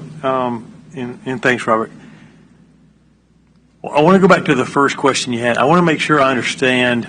You're concerned about the rural businesses, correct? Yes, sir. Okay, please state what your concern is, reference this plan to the rural businesses and how you're tying that to, and thank you for your service on our post for 28 plus years, I'm going to go back to Fort Leavenworth. Yeah, what exactly is your point there? My exact point is executive offices of Leavenworth County, Kansas need to execute strategies to generate tax dollars while supporting existing residences, existing rural commercial operations. And had I finished, I would talk about sending individuals to represent those businesses on Fort Leavenworth on Pair Day. But I'll do that Okay. All right, I got you. Okay. All right, thanks. Yes, sir. Yes, sir. Sir, my name is Richard Paz. I'm a resident of District 2, 17715 Michaels Road. But first, can I take this first part to talk about pilot and make this the first 3 minutes? Because I've talked to Culberson about that. But that's something that BLM does, say, in Wyoming and all that, but not to put the attorney on the spot. But that's not something you said that's been put into a state legislative proposal, because a state cannot force the federal government to reimburse it. Those are usually in the forms of MOAs or MOUs. And it's not something statutorily the state can say, well, you owe me. I mean, I wish it were the case, because billions of dollars are sitting there and no property taxes paid. I got that. But a state cannot, I mean, that would be ruled unconstitutional. unless that agreement already fits, and I think that works in the far west with BLM and states out there with, using the land. But I don't believe there's any. Is there any state legislation that said, hey, Fed, pay us? I mean, I'm sorry, sir. Oh, Richard Paz. My name's David. Yeah. Harrison, Senior County Counsel. Yes, sir. You are correct. Generally, pilot payment in lieu of taxes is created when there's a local governmental service provided to federal lands in which the federal lands are exempt from ad valorem or other forms of taxation. I was just saying this, I'm working on MOA regarding annual services. Right. I was going to mention MOAs, MOUs, that's standard practice across installations. I will tell you that is a topic that particularly with Commissioner Culberson, as you referenced, that he's very interested in. The other commissioners have expressed interest in it. We've studied various other programs, not so much with BLM, but for example, we've studied Fort Drum up in upper New York State, which we believe is somewhat comparable. Climb to Glory, 10th Mountain. So the county is very interested in pursuing that. However, I have to caution everyone with respect to expecting immediate or lavish returns on that. The federal government is very, believe it or not, frugal with their funds. Absolutely, yeah. And those who serve in the federal government realize that. We will explore those possibilities. We continue to explore those possibilities. But as far as making it a primary element of planning, I would caution against doing so because it's really more or less hoping that you'll get paid for something you may not be providing. Correct. Yeah. Yeah, and so to reiterate your point, I knew in my experience, 30 years as a planner in the medical field, the MOU, MOAs with ambulance emergency service, that's standard, and I was a little bit like taken aback that we don't have those already, so that's a place where we could possibly gain some of the funds for those things, which we do and provide, and, they're a part of the community. We all know that, but we really need to, push that. But thank you for elaborating on that. All right. All right. Your 3 minutes will start. Yeah, thanks. Thank you. Okay, so I appreciate it. So now your 3 minutes will start because we use it to address Robert Owens' question over here. But Commissioner Owens. It Owens. wasn't a question, it was a statement. That's all right. No, that's great. Yeah. I'm All right. glad you brought it up. But, All right. All right, let's go to your. But in observations here, thanks to the Planning Commission and to the staff especially. So for the staff, I've been in your shoes, so please don't take anything I say with the good idea fairy, and it's going to cause us more work. It might, but integrated planning, I think, was a lot of what you were getting at. And so I'll start from the comprehensive plan in terms of rural character and rural lifestyles, which is mentioned in the plan quite a bit, and we're in full agreement with that. That's important. What is it about the beautiful Leavenworth County that we want to preserve, or how do we conserve the rural lifestyle and such? So what we found in our analysis with the Rural Leavenworth Incorporated was connective tissue between those statements, that aspirational statement, and what existing zoning rules, planning processes, which allow us to reach those, to meet the strategy, if you will. Kind of the operational connection between those things. And what we found, we didn't found now we have RR 2.5 and such, but and just viewing it here, and again, thank you for allowing us to do that, is a pure technical exercise doesn't get us to that objective necessarily.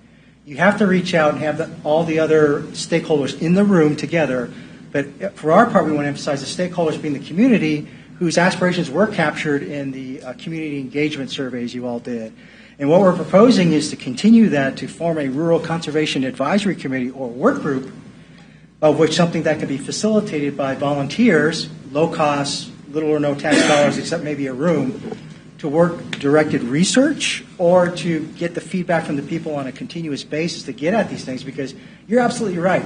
You cannot plan separately when you have the economic plans or the transportation picture, if you will, is set, because a lot of why we're in the predicament we're in today is because back in the 19th century we chose prisons and the military fort, and K-State was picked over into Manhattan and Lawrence, and who would have known that a 50-person school would have turned into a multi-billion-dollar concern, right? So we are where we are because of those things, but John here is absolutely right about the transportation hubs being a key factor on why we are in the place we are in. But I think a working advisory committee could look at some of those things that if the staff is stretched or you have concerns, to translate some of those, because rural sprawl and urban sprawl is a perennial American problem, and some have done better than others. And so what we're saying is here is a recommendation where we can help facilitate rural Leavenworth or whoever you choose to get some of those great ideas to you guys and gals, or to help bring those out. And also it has an education impact and a strategy impact. I mean, hey, the comprehensive plan is good, but here's another way which we're involving the community on a regular basis or however you see fit. Because I think there's nothing in the laws that I see that would prevent such a endeavor.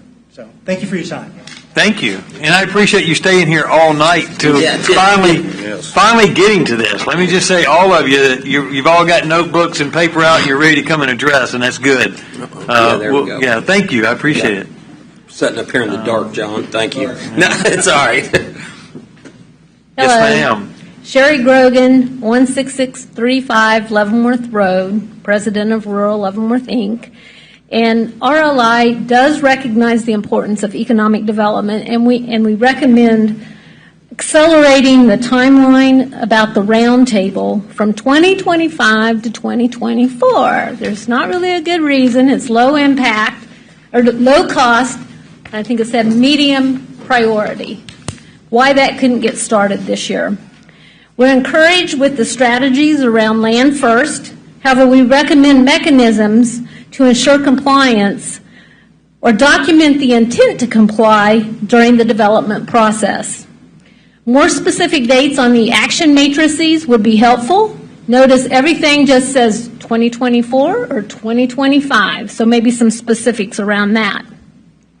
Our current comprehensive plan does an excellent job in outlining the community's desire for amenities like parks and trails, as well as the overall goal of preservation through growth management policies. The plan also mentions capitalizing on assets like Stranger Creek and Kansas River. What's missing is we aren't as proactive as we need to be. The plan was adopted in 2020, and it's now almost 4 years later. So the vision is there, but the details of what, how, and when have not been identified or discussed much. For example, what areas should be a priority for conservation and why? What tools can be used to encourage conservation? Are there opportunities to leverage the floodplain or other areas to provide recreational amenities like trails or camping? How would the amenities impact economic development? Whose job is it to explore these topics, set a clearer vision, and put together a plan? As Richard mentioned, a work group of some sort, committee, someone needs to get started on this. It might be something that is 10 years down the road, but if we never start working on it, it won't ever get done. So starting to have these discussions would be helpful. And there are other communities like Douglas County that could be used as a guide. They have done some work in this area. There's also existing resources, and I mentioned on a letter that I sent a while back, Minnesota's model ordinances for sustainable development. They offer specific ideas to address urban growth and sustainability. Like their model, they're already drafted, and you can just kind of like pick the ones you like and slide it right into your own regulations. But in summary, we would like there to be an increased focus on planning to align with the intent of the comprehensive plan. That was perfect ending. You hit it right on the spot there. I'm sure you rehearsed that right to 3 minutes. Those are some good points. Dave Otter, 23150 147th Street. I feel like I stood before you about a year ago the same time, and we haven't seen much in the way of changes. Once again, I was promised last year that we would take a full look at the comprehensive plan in regards to economic development, rezoning, commercial economic development, and growth. Once again, not all the stakeholders are here. I don't see the economic development director here. By the way, that department, to my knowledge, consists of one person for all those tasks that were up there. I've been waiting 2 years for the strategic economic development plan, and now I'm told there's still no ETA on that. We keep complaining about the fact that our taxes are too high, and yet we aren't doing anything from the planning and zoning, the economic development, or the Board of County Commissioners to bring further economic growth into the county. We keep talking about we need more plans, we need more studies, we got to put this in the budget. We've got an action matrix, which is a great start. That action matrix doesn't have any suspenses, it doesn't have any mows, it doesn't have any mops, it doesn't have action is not ongoing. You have to spell out your abbreviation because now the military is coming out of it. Measures of effectiveness and measures of performance, right? There you so go. it's great we have an action matrix, but it doesn't tell us how do we know whether we've gotten there and were we effective in what we did.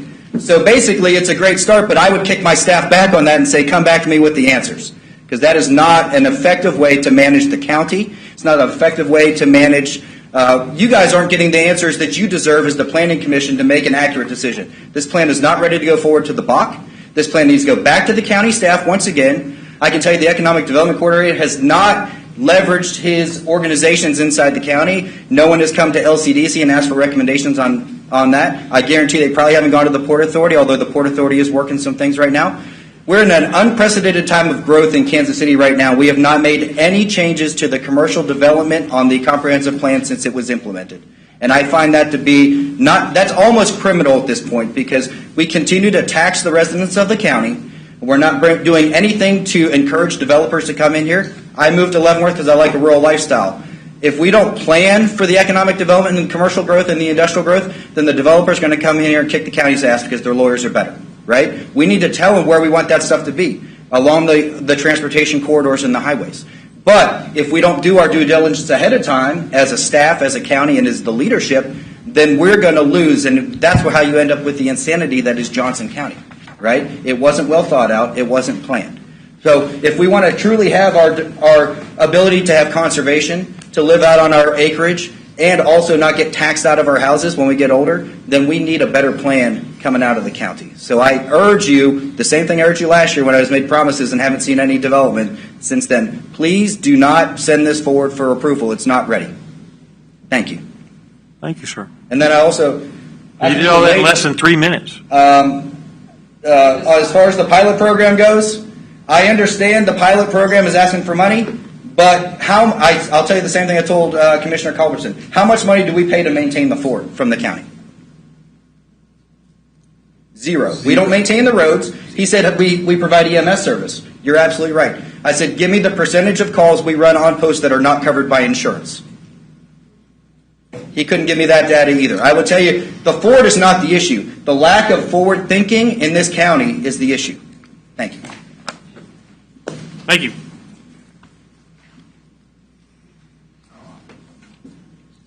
I think I already said most of this already before, but and I'm sorry I went over on my time. I apologize. It's all right. You got to state your name and your address again. Okay, Steve Vernon, 18500 206th Street. Thanks, Steve. Okay, going back to my bottom line up front, the executive offices of Leavenworth County, Kansas need to execute strategies to generate tax dollars while supporting existing rural commercial enterprises. This primarily needs to be done, and I laid out the wealth that exists on the fort. I'm not asking to tax the fort. I'm asking for individuals that live on the fort to come outside the fort and spend their hard-earned money with specifically rural exercises. It's not an expensive proposition. Twice a year, they have a Pear Day. Twice a year, the Economic Development Coordinator and perhaps the Leavenworth County 4-H person or somebody from our organization.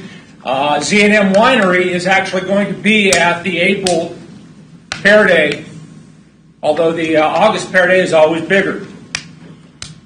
This is an existing source of tax dollars for the county that can be accessed while at the same time maintaining those individuals who are living in a rural environment where they want to live and doing the things that they want to do and save money for all their life to do, to continue doing that and make a little money at the process. Again, I realize all you guys are volunteers. I appreciate your service. Well done. Thank you. And again, I'm sorry about the time. So let me just say, as we're wrapping this up, it is being recorded.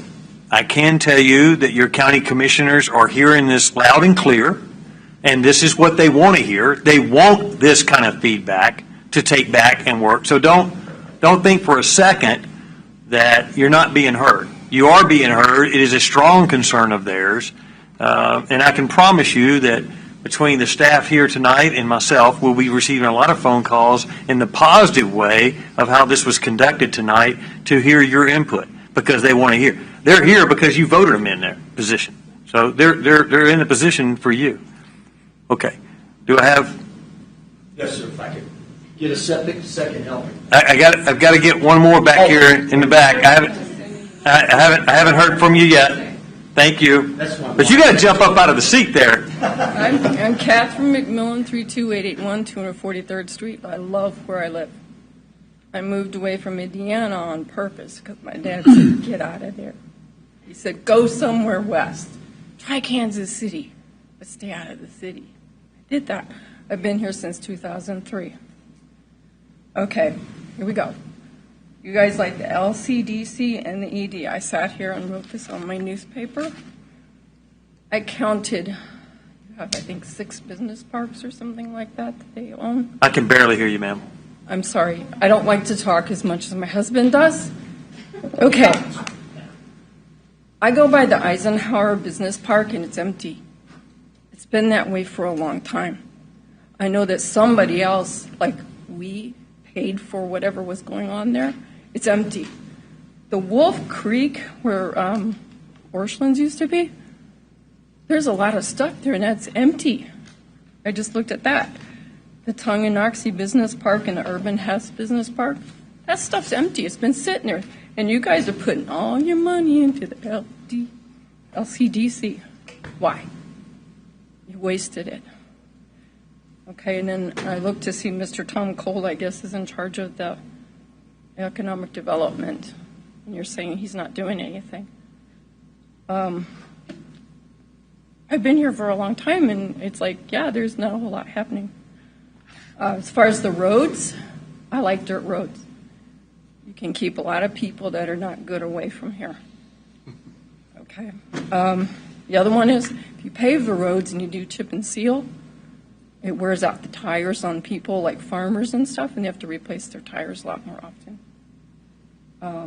If you get the fancy cars that are going to use less gas, if we get another 4 years, we may have a lot less gasoline, a lot less traffic, because people won't have gas. We'll be doing something else. When it snows here, you're going to have problems getting people out if we don't have proper transportation.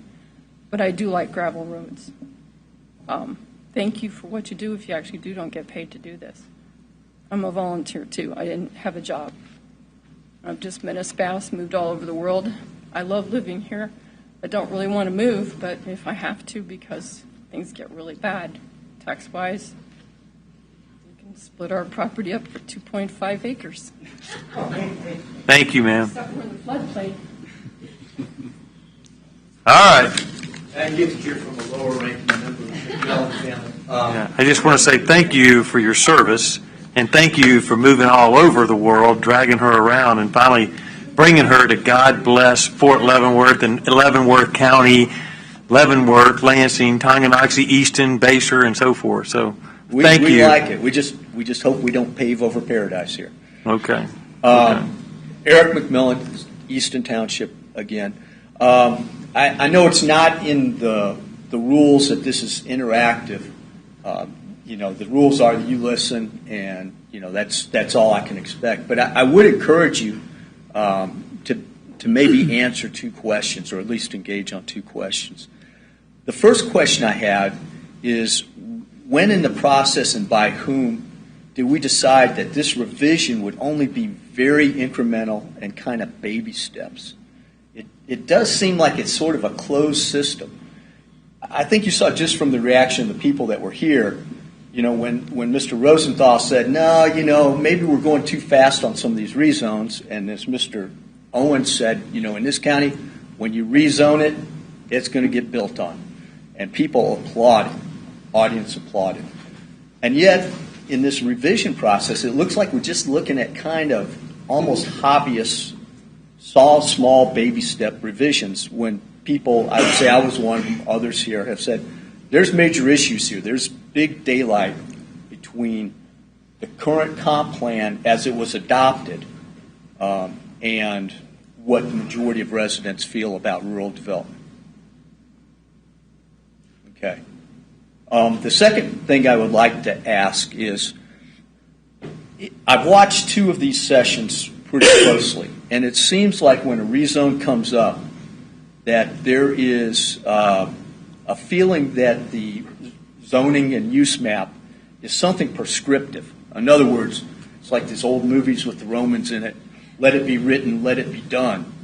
And Mr. Van Paris, good lawyer that he is, if I understood him, during that intermission conversation last time, pointed out that that's not the way the comp plan actually is. If it needs revising, revise it. The statute, I checked the statute. The statute says the comp plan is supposed to be guidance and a basis. It doesn't prescribe your action. The golden rules do, but that's different than the comp plan. So if it doesn't make sense, if there's not the infrastructure or the support amongst those factors for a rezone, I would ask you not to do it. So those are the 2 questions. Why are we only doing little baby step, incremental revisions to this comp plan this year? And do you understand that the comp plan land use map is not prescriptive in your decisions and recommendations? So I would welcome your response. I got one thing to say, Eric. We talk a lot. And thank you. We've only had John as our director for less than a year. We've made some big steps on the way we look at rezoning, and a lot of us have requested that, and John's implemented that. I got full faith in him that we just can't turn it over overnight. And you talk about baby steps. We just can't. I mean, I think John's doing a great job. I think by the end of next year, I think everybody with these questions and these comments tonight, I think we're going to see something, and we're going to give John a pat on the back. But it's going to take us a minute to get everything going. We just can't implement it overnight and put new people there and change this. And I may be talking totally wrong, but I got faith in John, and I think he's done, because my biggest gripe, as everybody knows, is about rezoning. I wanted to see more, and John's done that. And I think if we give him a little bit of time and the rest of the staff, we're going to see the changes we want and the steps implemented into make Leavenworth County where maybe we do have a great plan for these future growth rings. Northern End, District 1, District 2, well, you're in District 1, I believe. In your district. Yeah. We're way out of the growth ring. We're not going to see no big developments coming in off Amelia Earhart unless some crazy Tesla factory comes in and they buy that 160 acres right across the road from me. Then you know what? We're going to get some development out there, because one plant off Amelia Earhart and we're going to build 700 homes out there, and me and you are going to be crying about 2.5 acres. Well, I would say we may not see the development out our window, but guys like me are paying for the development in the southern end of the county. We're taxed to death. We are taxed to death. Yeah.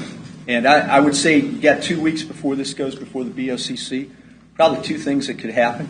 We could come up with a per rooftop cost for new rural rooftops subdivisions in 2 weeks. I'm pretty sure we could.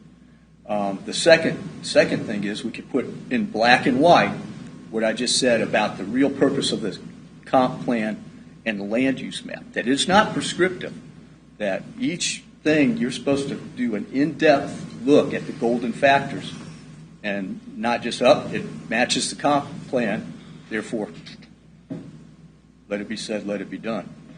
Thank you. Thanks, sir. One quick comment, please.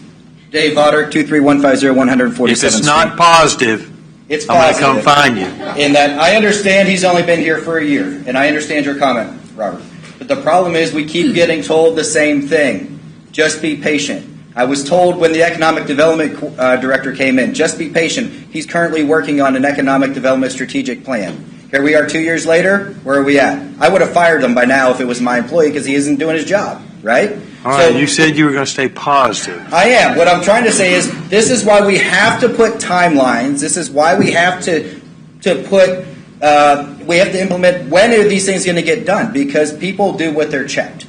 I've led people since I was 16, and much like a lot of you. If people will do what they're checked on. And if there's no deadline, it doesn't get done. And the county is notorious for having these grand plans. If I have to hear about the bridge to 152 one more time, I'm going to pull my hair out. We need to implement based on what we have now, not the dreams of someone on some mythical money that we're going to get. There's no reason why we can't bring economic development. For those of you that don't know, from Lansing, Kansas City is only 30 minutes away. I know everyone asks me why I drive there every day when it's so far. Okay? It's only 30 minutes. And it's getting closer every year. If you haven't looked by the Speedway in the last 6 months, you need to drive there because it is growing and it's coming towards us. So we either grab the bull by the horns and direct it, or we get chased around the ring. Thank you.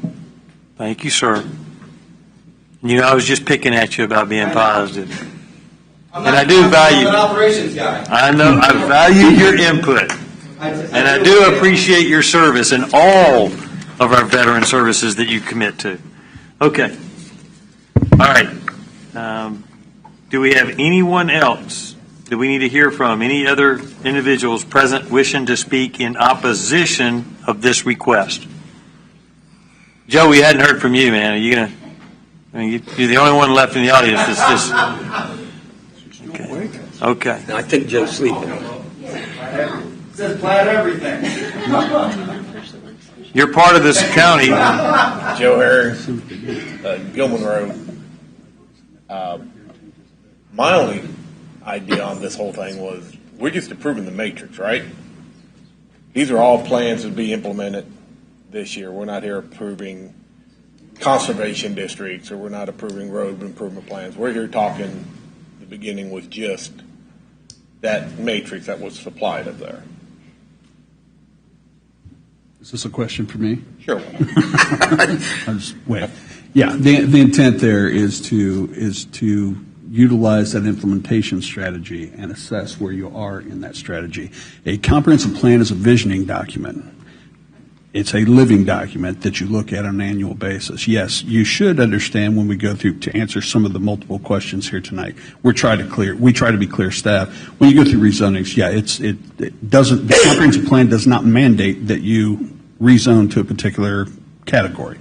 We make the recommendation based on that plan, multiple elements of that plan. It's not just the future land use plan. But again, there's a large capital investment. Every major rewrite of comprehensive plan is a huge capital investment and occurs every 5 to 10 years. The intent is to, on an annual basis, is to assess where you are on that investment and then adjust your sale. Not rewrite, adjust your sale as you go through that annual plan until you get to a point where their development trends tend to change. So yes, Joe, we're not incorporating large different plans. We are going through that action matrices and adjusting there. And then later on, if we have time, there's a study session that will address some language amendments that utilize that implementation. Special use permit. I'm sorry? You're not a policy maker. These are the policymakers of the PSCC. Sir, I understand that. I understand so that. When you say we're not doing the search plan, that's up to them, the PSCC, not up to staff. Okay. Yeah, again, we're functioning within the confines of what staff actually can do. No, we certainly are not making policy. We make recommendations on the actions that are before us, but no, sir, we do not make policy. No. Different that we're sticking with incremental and baby steps. No, staff didn't decide this. Staff brought this before this board multiple times, and these were the criteria that they established, not staff. Staff reacted to that particular criteria, and we provided the information that they requested, sir. Thank you. Yes. Does that answer your question? That did. So, and when this matrix was provided in the work session, it was very hard to follow. We had a storm coming. It was quick. And like tonight, we're probably running out of time for the work session. Information may be presented in a fast manner. Do we have handouts that could be given? This is the biggest crowd you've had to stay for a work session to talk about the comp plan. And it would be great to have handouts that we could follow along too as well. Just a suggestion, a request, and I would love to see the cost of housetops in the rural subdivisions and what it costs taxpayers I've asked for it before, asked for it several times during the comp plan, after the comp plan. No one was able to produce that or was denied to produce that. So I would like to see it. Thank you. Thanks. Thanks. Thanks, Joe. Okay. That's the page, top All right. secret. Do I have any other concerns, questions, or comments from the commissioners up here? Any other additional information to be presented? No, sir. All right.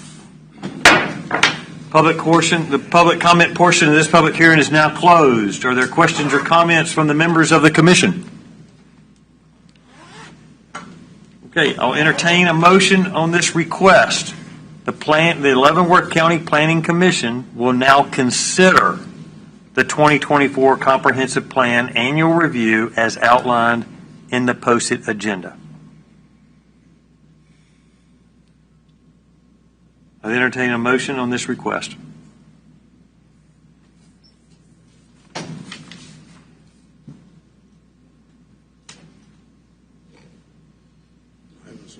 No, I know you have it. I know you have it. So, okay. Mr. Chairman, I would propose a motion that we approve the comprehensive plan annual review with one addition, which is to, I'm not certain how to say it, so you're going to have to help me, David, which is that we request or require the matrix to be approved with the addition of one line, which is to is to provide a rooftop cost to the county for development. Okay, so the question on the floor is, the motion is you're bringing is a rooftop analysis that was addressed tonight to be added into what we're looking at tonight. Yes. Before it goes to the Board of County Commissioners. Before it goes to the Board of County Commissioners. Can I do that, David? Commissioner Tystad, members of the commission, I'm not a professional planner, but I'm going to jump out and state the calculation you're requesting, I think, has a great number of variables to it, particularly with respect to the various locations within the county that would need to be calculated. So I think perhaps a conceptual matrix, how's that for the work fit in with the for the calculation of such a cost, certainly I think could be worked out by staff and presented to the board as well. And that is an issue that comes up from time to time. In fact, it's a rather continuous issue. It's just difficult to calculate because you look at the various school districts, the other taxing entities that go into each of those rooftops you're talking about, the average value per home that's being built. So it would probably, I doubt if you're going to come up with a number for Leavenworth County other than what would be a median number. Or we, and I'm not certain we're asking for a number, we're asking for a methodology to go into the comprehensive plan that we've reviewed. That's what I'd look for as a methodology so that at least we can move forward in this. And I'm certain, correct, staff could provide to the Board of County Commissioners and this commission the elements that go into calculating that cost based upon the location.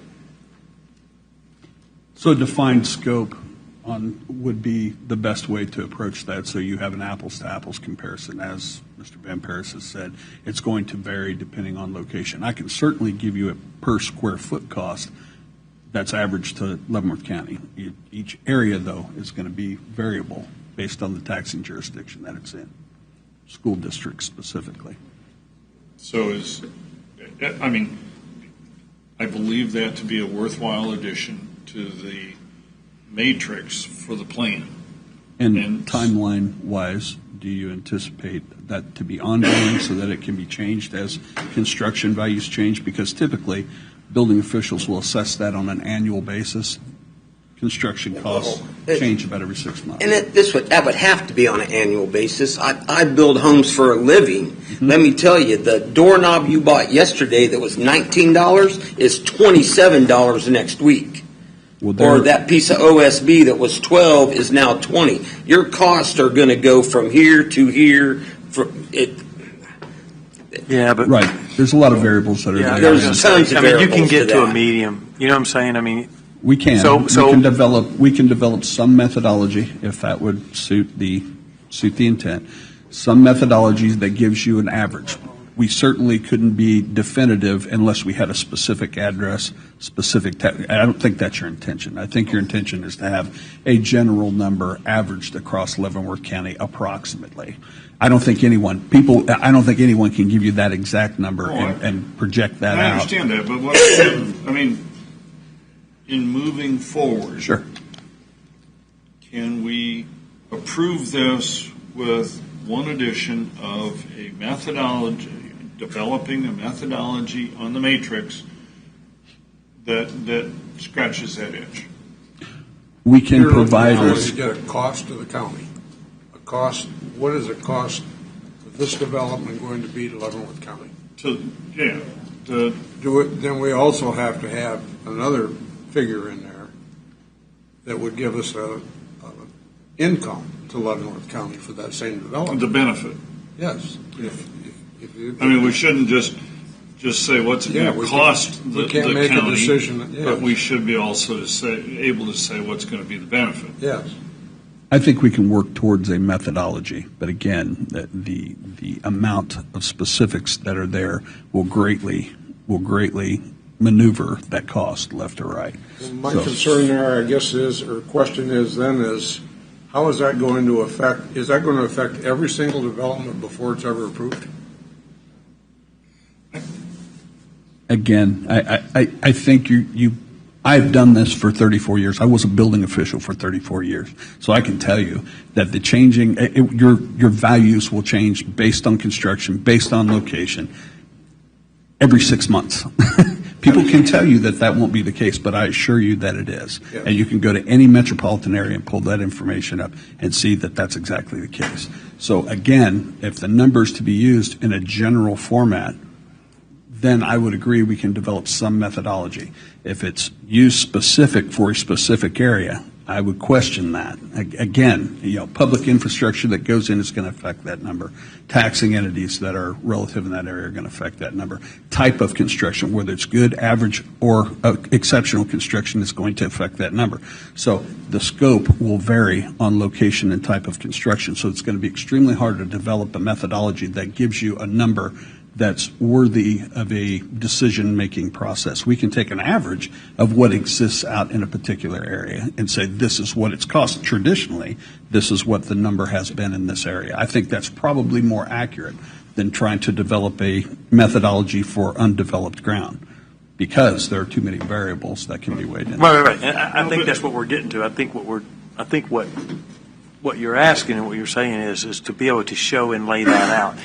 And I think the bigger thing here is if I'm not mistaken, and please correct me if I'm wrong, Commissioner, is you're looking for a compare and contrast. This is the tax revenues brought in. I mean, that's pretty much, let me just get it out there. This is the tax revenues average coming in per house, but this is what the taxpayers and the county have signed up to maintain and build roads and curbs and water control, increase school bus numbers, schools are funded on a totally different account. So you can't count that. But all the rest of these things that go into, so that way we put at ease and stop saying we need more rooftops. Again, if that's what the public are saying, because I've heard it too. Well, all y'all want is more rooftops for more tax dollars, and that's not true. That I don't know. That's not true. Okay, not from this county, not from these group of commissioners, right? We're not saying that. But there is that perception that we as a county are looking for we rezoned to 2.5, we're approving from 5 to 2.5, we're going by the future land use map, whether it's regulatory or not, I appreciate your input, sir, you're right. we are trying to meet the county commissioners and what they're working in, and the police family, and you were using the 7 golden factors, but now the public are coming back with, okay, show me in other words, Missouri, show me where you as a county have done this that you're saying a median average. Okay, we could look at Tongi, we could look at Basehor, we could look at Easton, we could look at Lansing, well, there's no growth in Lansing right now. It's mostly been shifted to the south. Basehor's killing us. But if you look at it and you view it, what are we getting with the rooftops versus what we're paying in a compare and contrast median? What is it doing? Now, some of the conversations are, well, we need more businesses in here to offset the tax. Absolutely. There's not a city council member out there that will tell you they would give anything to have more mom and pop type businesses come in, or more commercial type businesses coming into the commercial parks that they've established. One of our public taxpayers out there, she addressed the fact that we've got sitting strip malls in Tongi that are unoccupied now. We've got Lansing's got business park map laid out for businesses that are, I got it. I get it. It is what it is. Everybody's working hard to get the businesses here. Every community and every county. That's right. It's totally different. Totally different. Right. But I think you're on to something, John. I think if there's a way that we can show the median of what we're paying versus what we're receiving, what's going out versus what's coming in, well, let me offer maybe it'll this. put an ease to the. I think that a lot of the questions I'm hearing tonight are really economic development based. You can tell. And I'm not necessarily saying, I may be saying, let's approve our review, and the economic development director has to come up with a methodology to discuss this. You should be here to brief as part of this plan, because it drives zoning. I think a study session with the economic development director would be helpful for everyone on this dais, and then develop those questions, let him answer those questions for you. And from that, we can develop a methodology that may work for what you have in mind. Okay.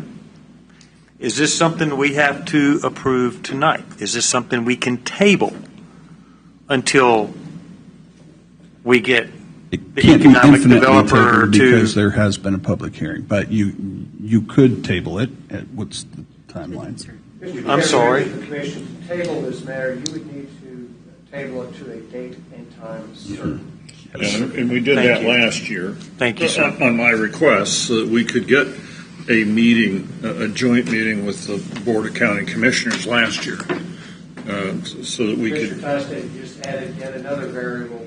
He did. He just keeps adding them. Will you? That's discretionary on your part, and I'm sorry, but you do need to, if you wish to table this matter, you need to do so to a date and time certain, and declare it tonight. And but we can. Yes. Okay. Okay. John, quick question, and understand where I'm coming from on this. It's one thing to turn around and talk about how people we'd like to have certain things. It's more a case of also being able to realistically expect when it would be delivered. If we were talking about something like what we're talking here, median household, would we be looking at something with a good working value in 2 weeks' time, 4 weeks' time, a year? Again, I think those are in constant flux, and I think the value of the information will vary greatly depending on the economy, depending on the location. Again, I think a meeting with I certainly understand the intent, and it's worthy. I certainly understand it, but I think a study session with the ED director could probably help out a lot of the questions that you guys have. As far as the comprehensive plan and the economic development strategies, they're very general. I mean, his strategies are far more specific than what are specified in the plan. Again, a comprehensive plan is a visioning document. It's not an action document. In other words, we're going to accomplish this by this date, and this is how we're going to do it, and here's the budgetary dollars. That is not how a comprehensive plan works. Comprehensive plan is there to supply the vision. You develop plans based on the vision of the comprehensive plan. You develop policy based on the vision of that comprehensive plan. You try to get those to coincide. So again, I would say, understand what the scope of the plan is. I certainly understand your intent behind the amendment, but I think a study session with the Economic Development Director would help everybody on this dais and answer a lot of questions. Why he couldn't be involved in these? There's no reason why he couldn't be involved in this, but again, he wasn't specifically excluded. Yeah. We were simply, if you remember when we started this, we were excluding his portion of this because he is developing plans in his department that address all of these items. Right. So it goes outside the elements of land use and are very specific to specific areas. So again, the original comp plan idea here, visioning document versus detailed plan. Economic Development Director now has a department and is developing a countywide master plan, economic development master plan. He will function and take action on that plan at the BOCC's discretion, again, excluding any action at this level. So the implementation from a planning commission line on economic development is going to be strictly land use. The reason to include it in the plan originally, because there was no economic development department. Whether it's one person or 10 people, there is one person dedicated to that specific goal. Yeah, I got you. Okay. So let me try to recap. Based on what we have in front of us and the hard work that you guys have done, is there anything preventing from us either approving or disapproving the current title of what is on for Agenda 9 Delta? It doesn't prevent the study session. It doesn't prevent the economic developer from laying out the detailed plan with us in a study session, a work session, however you call it. It doesn't prevent us from engaging with the economic developer as well as our county commissioners to voice the concerns that the public are having that came here tonight. And they're watching this. God bless them. That's a hard role, man, to follow me, especially with my southern drawl. So I guess what I'm saying is the work that you put into where we are right now, do we need to make an amendment or a change to it, or can we approve what we currently have now, which is, as you just laid out, John, it's a plan, right, based on what we have, but it doesn't prevent us from continuing to work towards the plan for the Board of County. I mean, really. It does. Mr. Chairman, I think what you're proposing right now, what Commissioner Tystad suggested, actually mesh together well. And that is proceed with the forwarding to the Board of County Commissioners for their consideration what was presented to you this evening. At the same time, conveying to the Board of County Commissioners a request that a work session with respect to the study of the economic impact of housing development in the county be conducted. In the interim period of time, I'm certain we can utilize resources provided by Mid-American Regional Conference and other, I'll call it impartial sources of data with respect to the calculation of the number that Commissioner Tystad suggested we try to arrive at, which is a median cost to the taxpayer for the construction and occupancy of a home in Leavenworth County. Yeah, that's it. How do we regurgitate that? Somebody get that? Well, I resubmit my motion that we approve the comprehensive plan as having been annually reviewed. Yeah, because we can come back and add this anytime we want. We can bring this up at any meeting. That's my motion. I think Robert's the second. Are you seconding that motion? I'll second that. Yes, okay, sir. So I have a motion and a second. Now we're in discussion. Go ahead. I'm taking off the other piece, and we'll deal with that in normal business. Yeah. So that we can move on. Let's move on and not confuse things. Well, we have the power to bring this up at any time. I mean, because this is an idea. We can request at any time, hey, John, we want to change this part. What do we need to do? I got a motion and a second. Okay, let's go. Yeah, thank you. I got a motion and a second. Any other discussion from the commissioners here? Concerns, comments, questions? Okay, let me call roll. Lost where I was. It's been so long. Alan Stork. Yes. William Gusshop. Yes. Jeff Spink. Yes. Doug Tysted. Yes. Robert Owens. Yes. Wolf Schmidt. Yes. Steve Rosenthal. Yes. Okay. The motion's carried 7-0. The Board of County Commissioners will consider this item no earlier than the May 1st, 2024 meeting.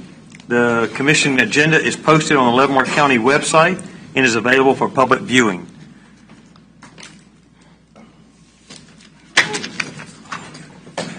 All right, we get to the next thing. All right, now, I don't need a motion. Yeah, we have a. Hopefully we will have a file. I move that we adjourn from this meeting. All in favor say aye. Aye. All those opposed say nay. This meeting is adjourned. We'll begin our work session here in just a few minutes, or are we postponing the work session to another date? It's 3 Okay. slides. I'll Well- go through it quick. Okay, so let me just remind all of you, these mics and the film are still going. If you want discussions, private discussions, whatever you got, if you disagree with whatever's discussed up here, take it outside because it is being recorded. Thank you. Are you taking 5 minutes? 5 minutes. I got 8:00, I got 0, I got 2000 hours. We'll start at 20:05 or 8 p.m. I got 8 o'clock. We'll start at 20:05. 8 o'clock for non-military people.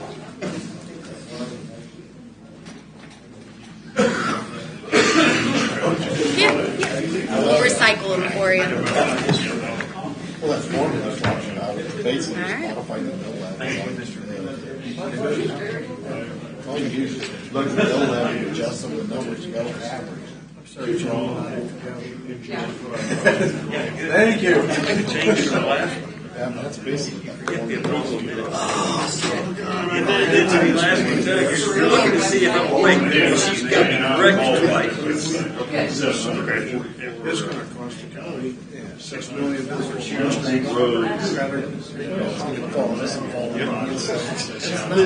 We don't care. No, sorry about that. I meant to say, what I was trying to say was, I saw that you had crossed off to just that, and I meant to say, yes, keep that. Don't do what I just said. Sorry. I mean, it wouldn't have changed out. Well,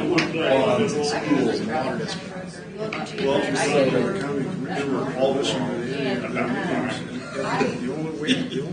going to try and keep this to 5 minutes. But that shows that because we're not doing anything to bring in. Two business like sales tax because everybody goes to Johnson. I travel a lot outside of the county, and if I'm coming home from Wyandotte, I drop the parking lot. Price shopper there. Pick up stuff elsewhere. We live in Baser and we go to Honor to go grocery shopping. Now we're going to get a grocery store someday. Yeah, it's kind of good. New building going in right behind Casey's. Oh, not Casey's, yeah. What's that? allocated. Dollar Tree. Dollar Tree. Yeah. I think the grocery store is supposed to be the other one by the winery, I thought. Yeah. That's what I've heard too.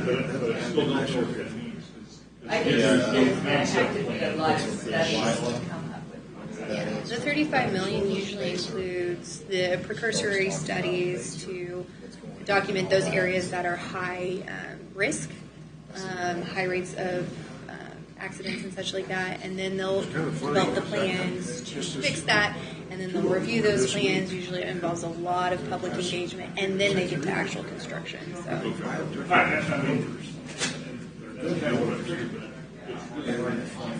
Information, yeah, at this stage. A lot of times, like,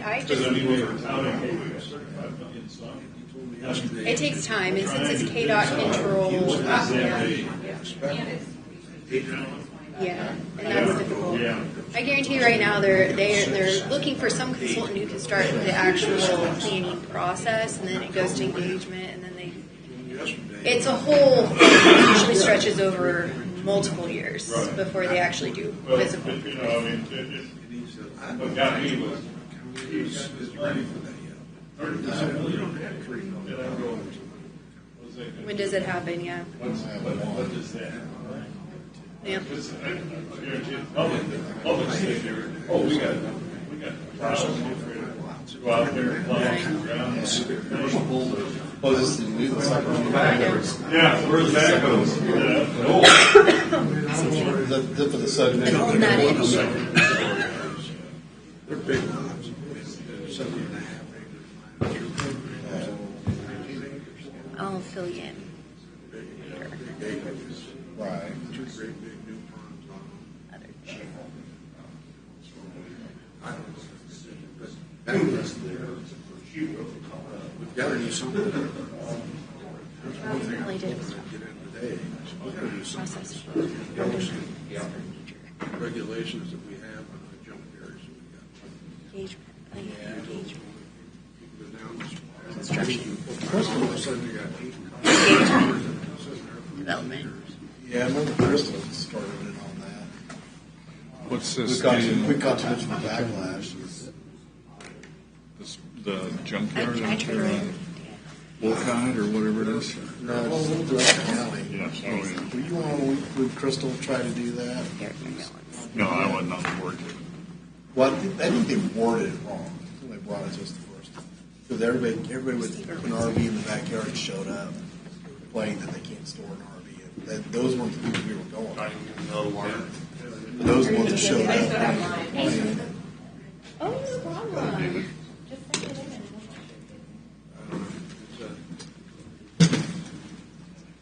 And the commissioner, they got to film this work session. It's going to be a rush. Yeah, he said it's only 50 We used to, No, I think that was a work session. I'm glad I grabbed a little something little before I came tonight, because I didn't see anything in there. This doesn't bode well.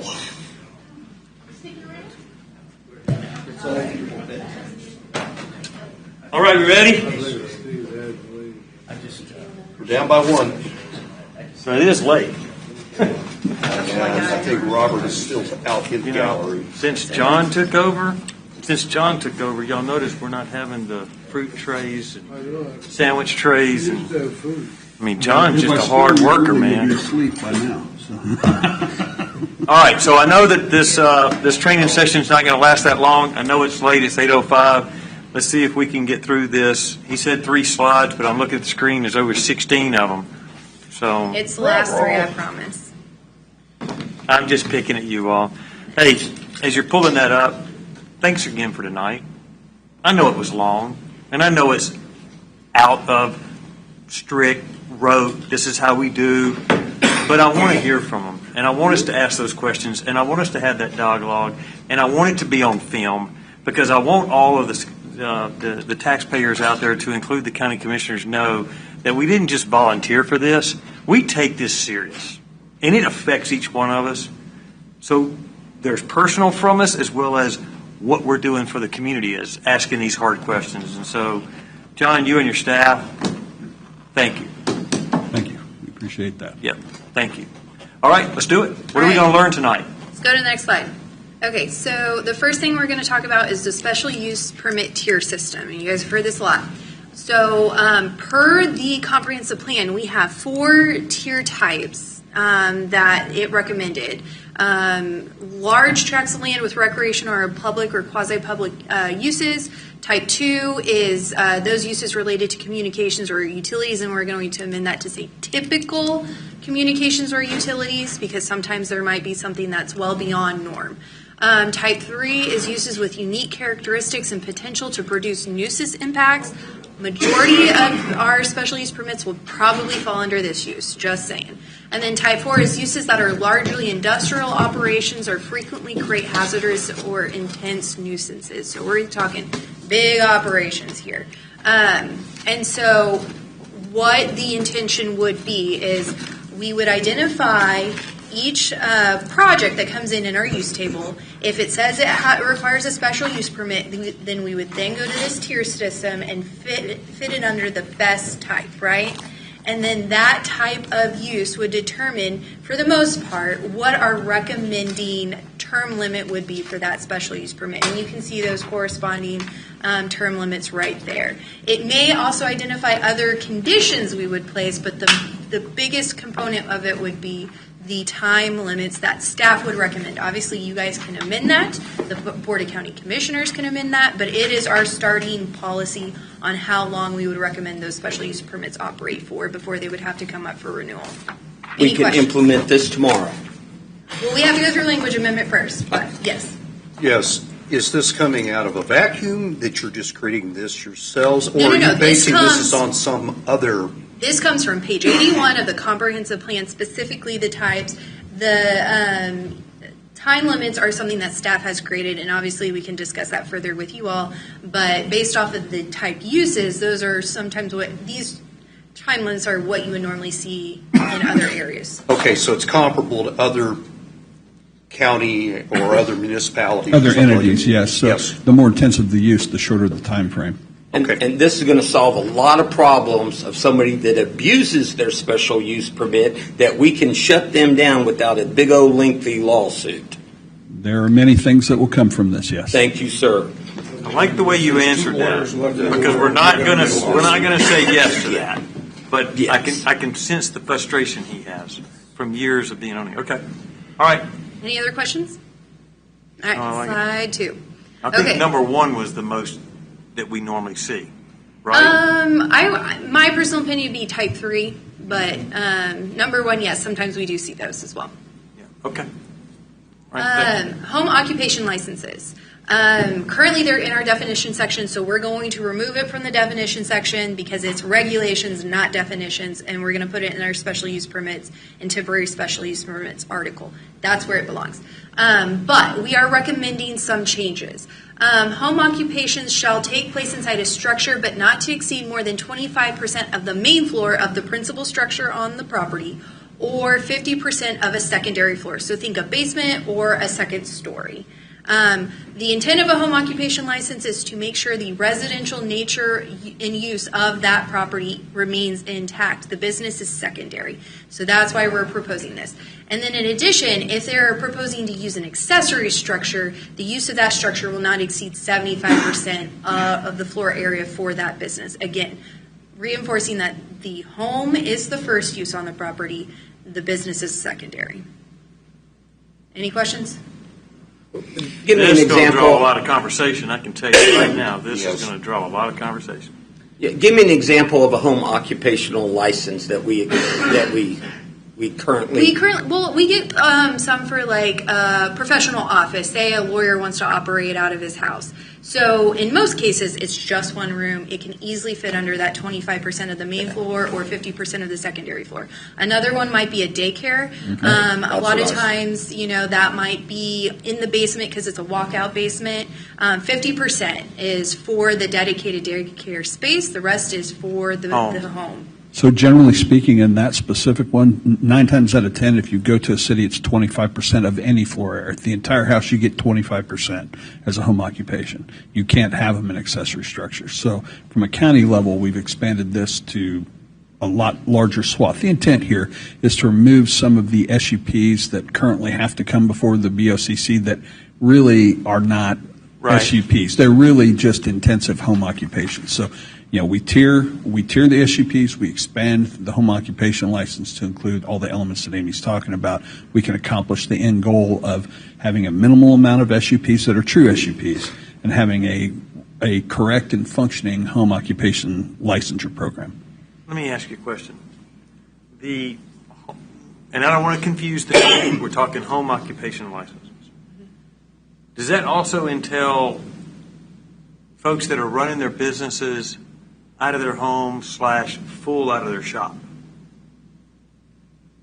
Because we have lots of individual businesses all over Leavenworth County that are not in the commercial park, and they're using their house and their shop. 100% of the shop is their business. Trucks going in and out of it, right next to the house, behind the house, whatever. So Sure, we understand there's a lot of businesses in Leavenworth County, and again, the intent here is to keep that accessory structure as an accessory structure. We understand you run your business out of there. Right. It should be a home-based business if you're not exceeding that 75%. If you are, and it's 100%, and you're in the middle of a rural subdivision, that's a commercial use in the middle of a rural subdivision.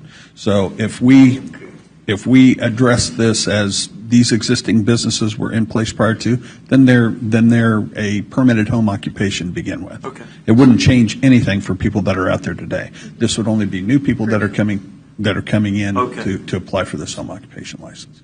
Okay. So we're basically grandfathering, is what you're saying?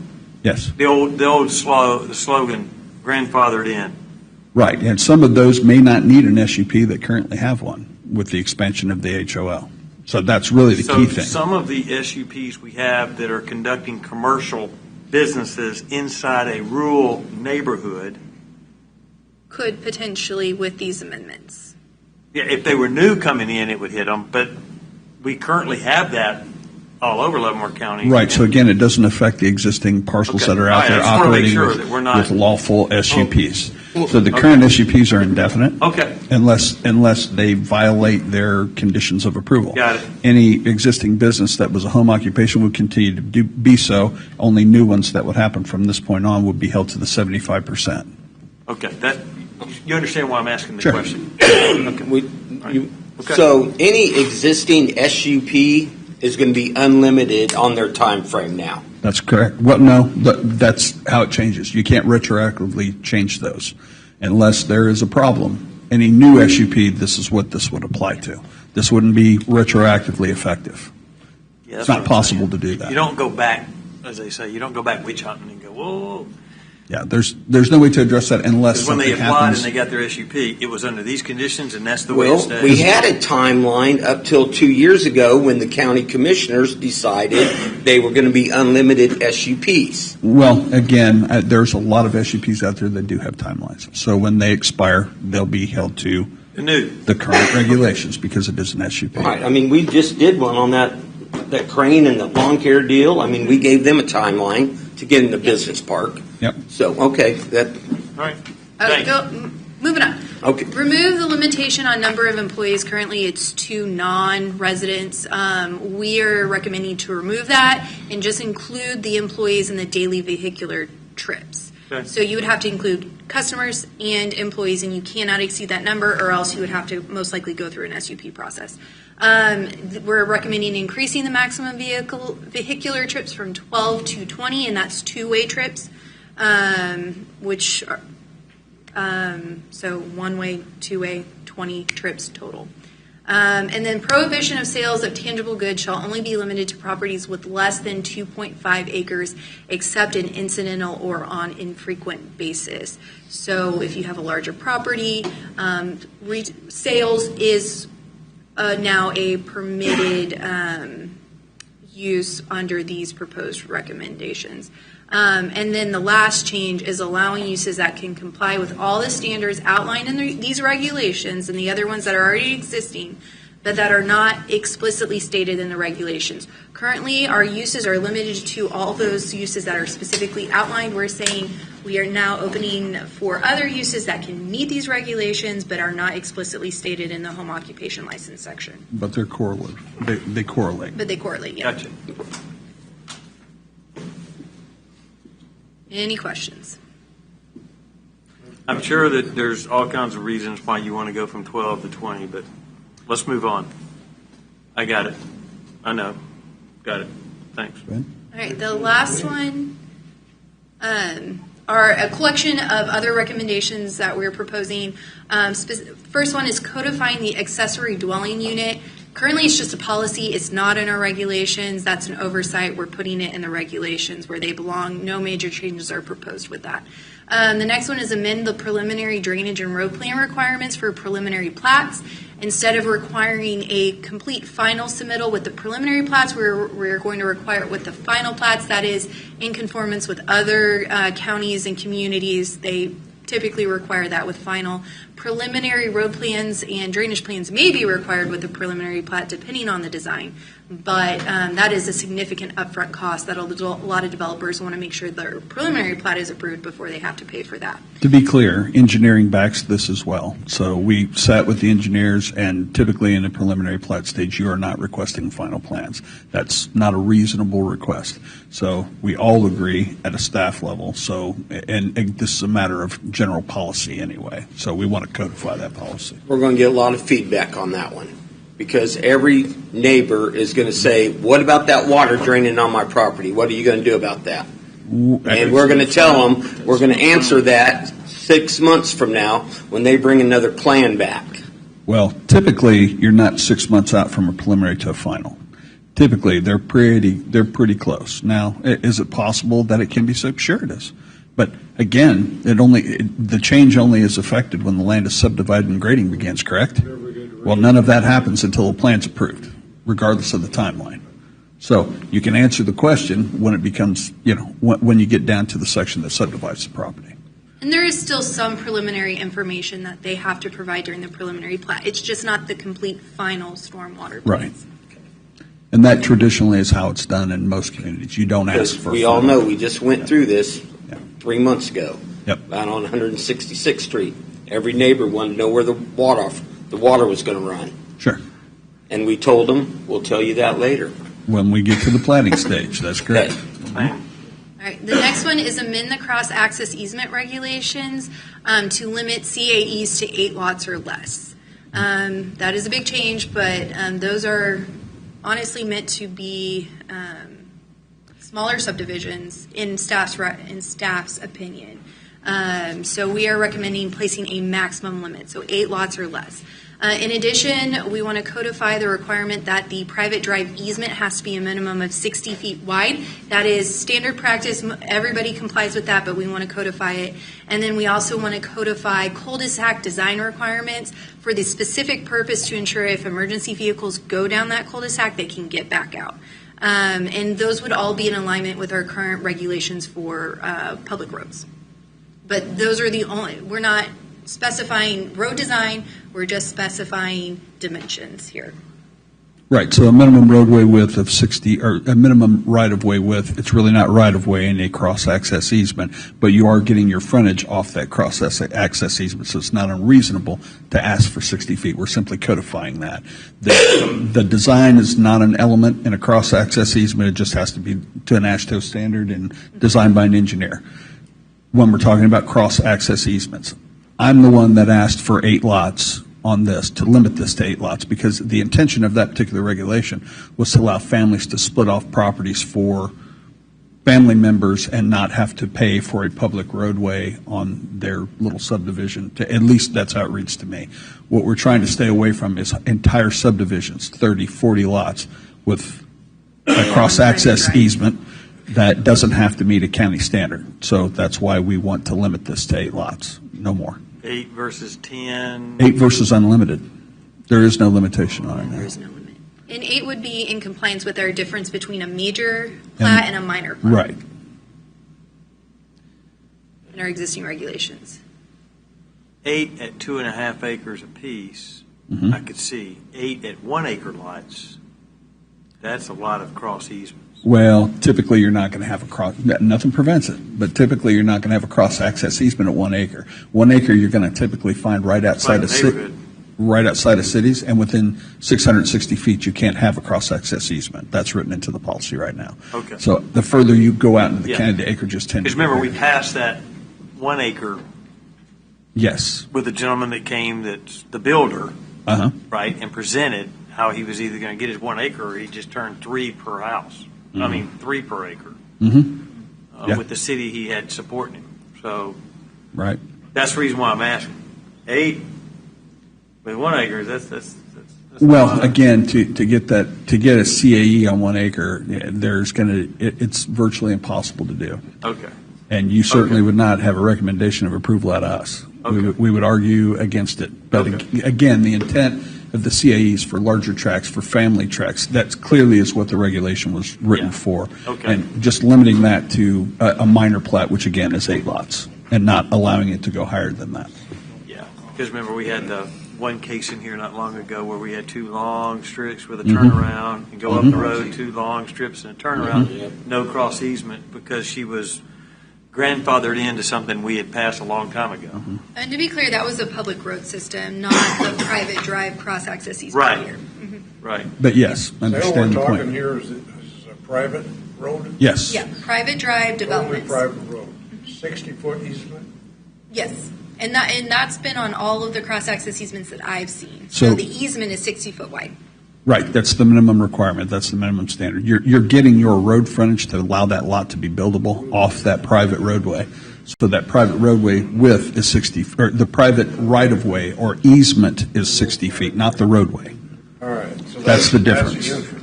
Right, well, it could be the entrance, it's just the easement itself for the location of the roadway. And the county just needs it to be designed by an engineer as it relates to cross-access easements, because they're private roadways. Again, the intent here is to have them at 8 lots or less for their intended purpose of family tracts. If you're truly doing a subdivision, it really needs to be a public roadway if it's more than 8 lots. So we think it keeps the integrity of the regulation and really just caps that lot at its intended use. Any other questions? All right. Codify the requirements for development plans, including the basic information that must be provided. Again, this is a policy that John has started. We just want to make sure we have a regulation that states that we can require it and what in those specific plans need to be included. And you have seen this at a study session, as well as the Board of County Commissioners has also seen that same information at a study session. That will be our base of information that we intend to include for development plans. And then add definitions accordingly, based off of all these other proposed regulations. So. There'll be more. Oh, there will be more. This is only part 1, guys, for this year. Part 2. Okay. So again, we're going to do this on an annual basis. The intent is to clean this up every year and try to get to a product that's more in line and more cohesive with, Okay. That's it. This the end of it? That's it? There's That's it. 16 slides. We're not going to get all 16 slides? No, sir. Golly, you're breaking my heart. You wanted 16? We didn't buy snacks. So. Is it possible to ask you a question real quick about future development stuff? Where are we at on forcing fire protection into rural subdivisions? So that we don't have to pay for them later out of the rural water district? Well, what I would say is I've yet to see a rural water district, a single rural water district certified fire code ever. I know, but why would we not force that onto the developer versus onto all of us as water users 10 years from now when we think that's a good idea? Well, again, we do include that in our review.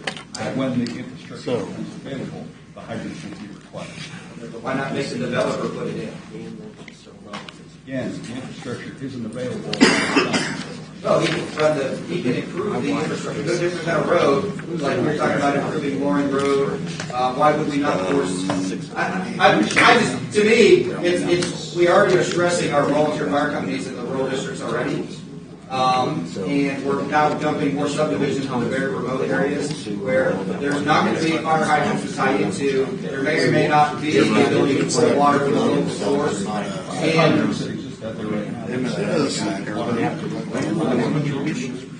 I want to see driving in tunnels right inside.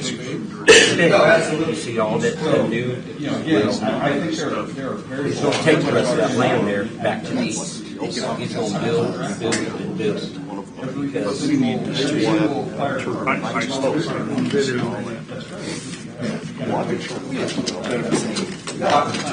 Yeah, thank you.